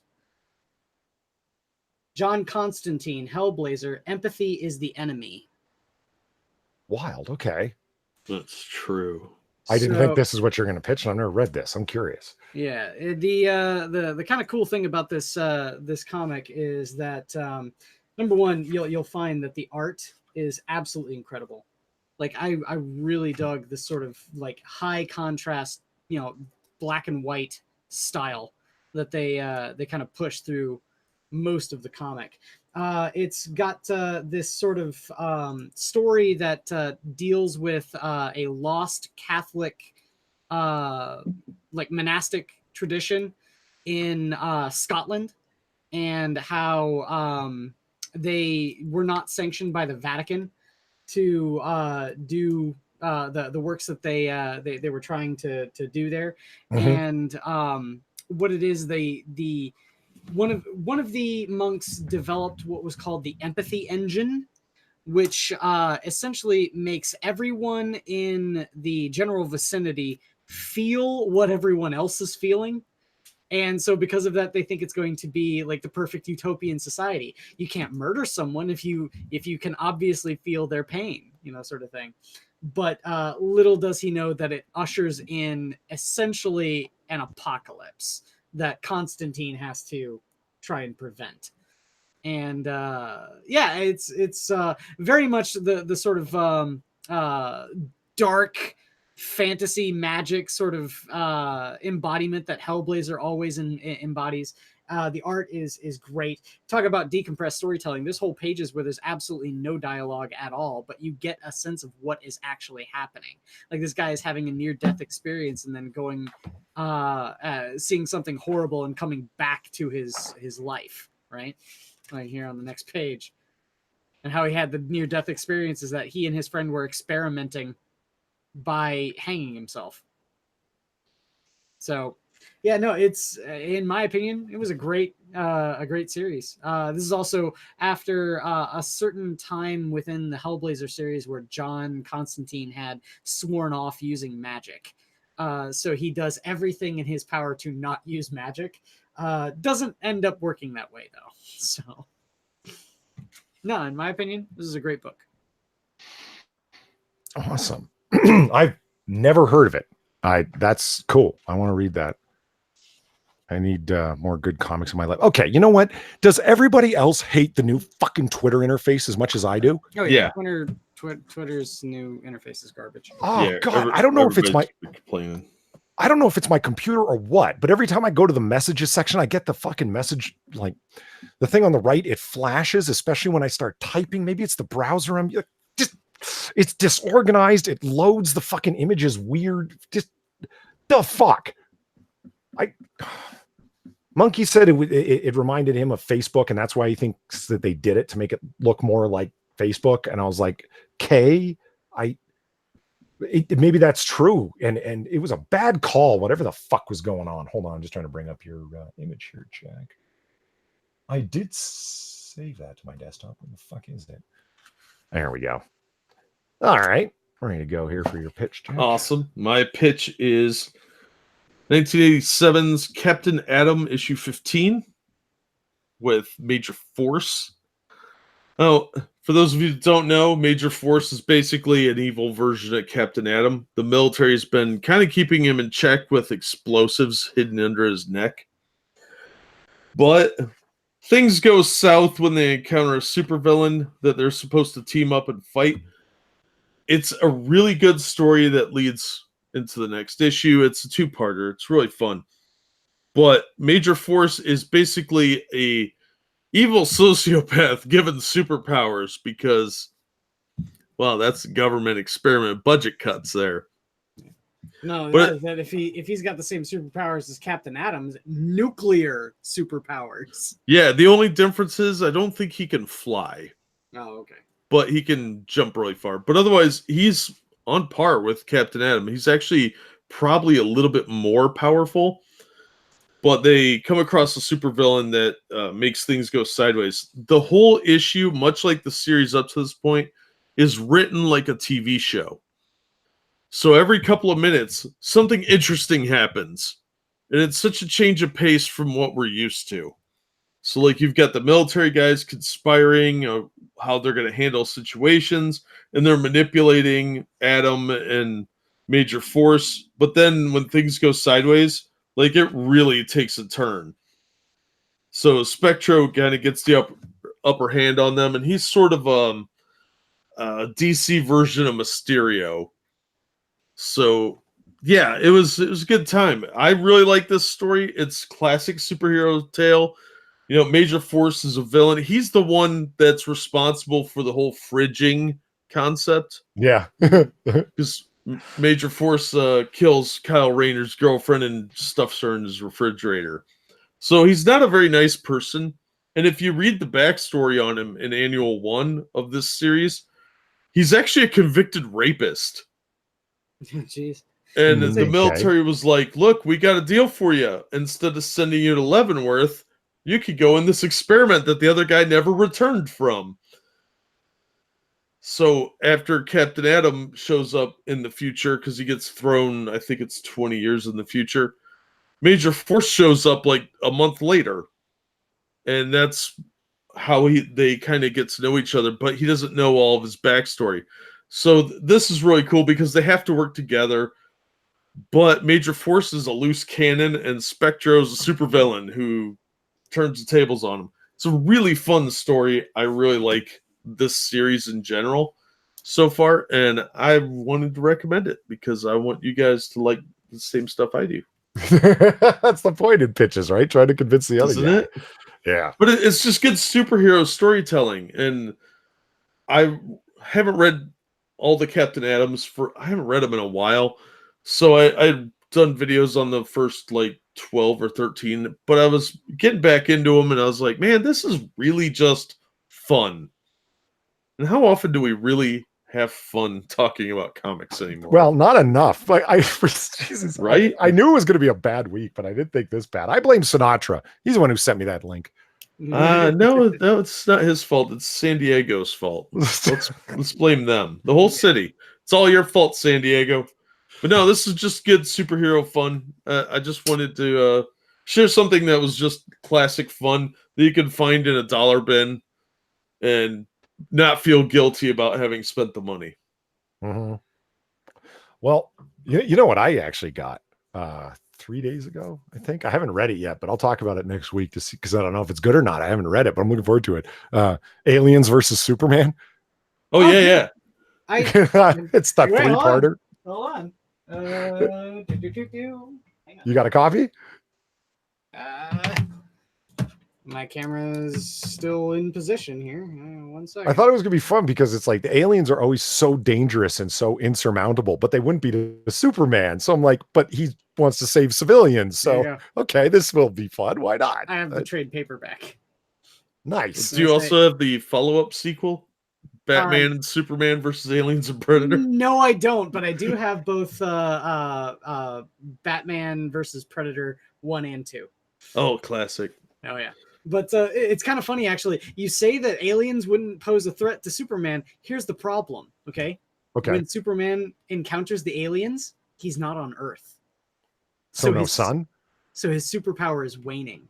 Ah, okay. So they do pose a threat to Superman.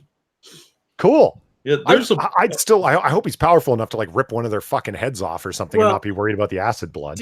Do you want at least a little bit of an awesome spoiler in it? No spoilers. Let him okay dip into it himself. Yeah, because there's a really cool sequence. I thought, like, I don't know, when I first saw it, I was like, that's a little cheesy, but then I thought about it a little bit more. I'm like, actually, it's kind of badass. I'm not gonna lie. So the Batman versus Alien was a lot of fun too. Yes.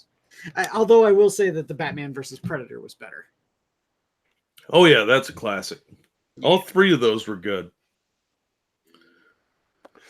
Well, and Judge Dredd versus Aliens was good too. Oh, the Judge Dredd. I saw some of those. I was thinking about that. Like, what are? Yeah, I'm loving my alien stuff right now, as I was telling you guys before the stream, right? So I'm gonna be reading a lot of alien stuff as they go on. I'm always looking to be excited about stuff that I slept on. You know what I mean? Yeah. Like, because I'm not Young Ripper 5'9". I can't buy everything. Well, that's why I'm going to devote more videos to older stuff that I find in quarter bins.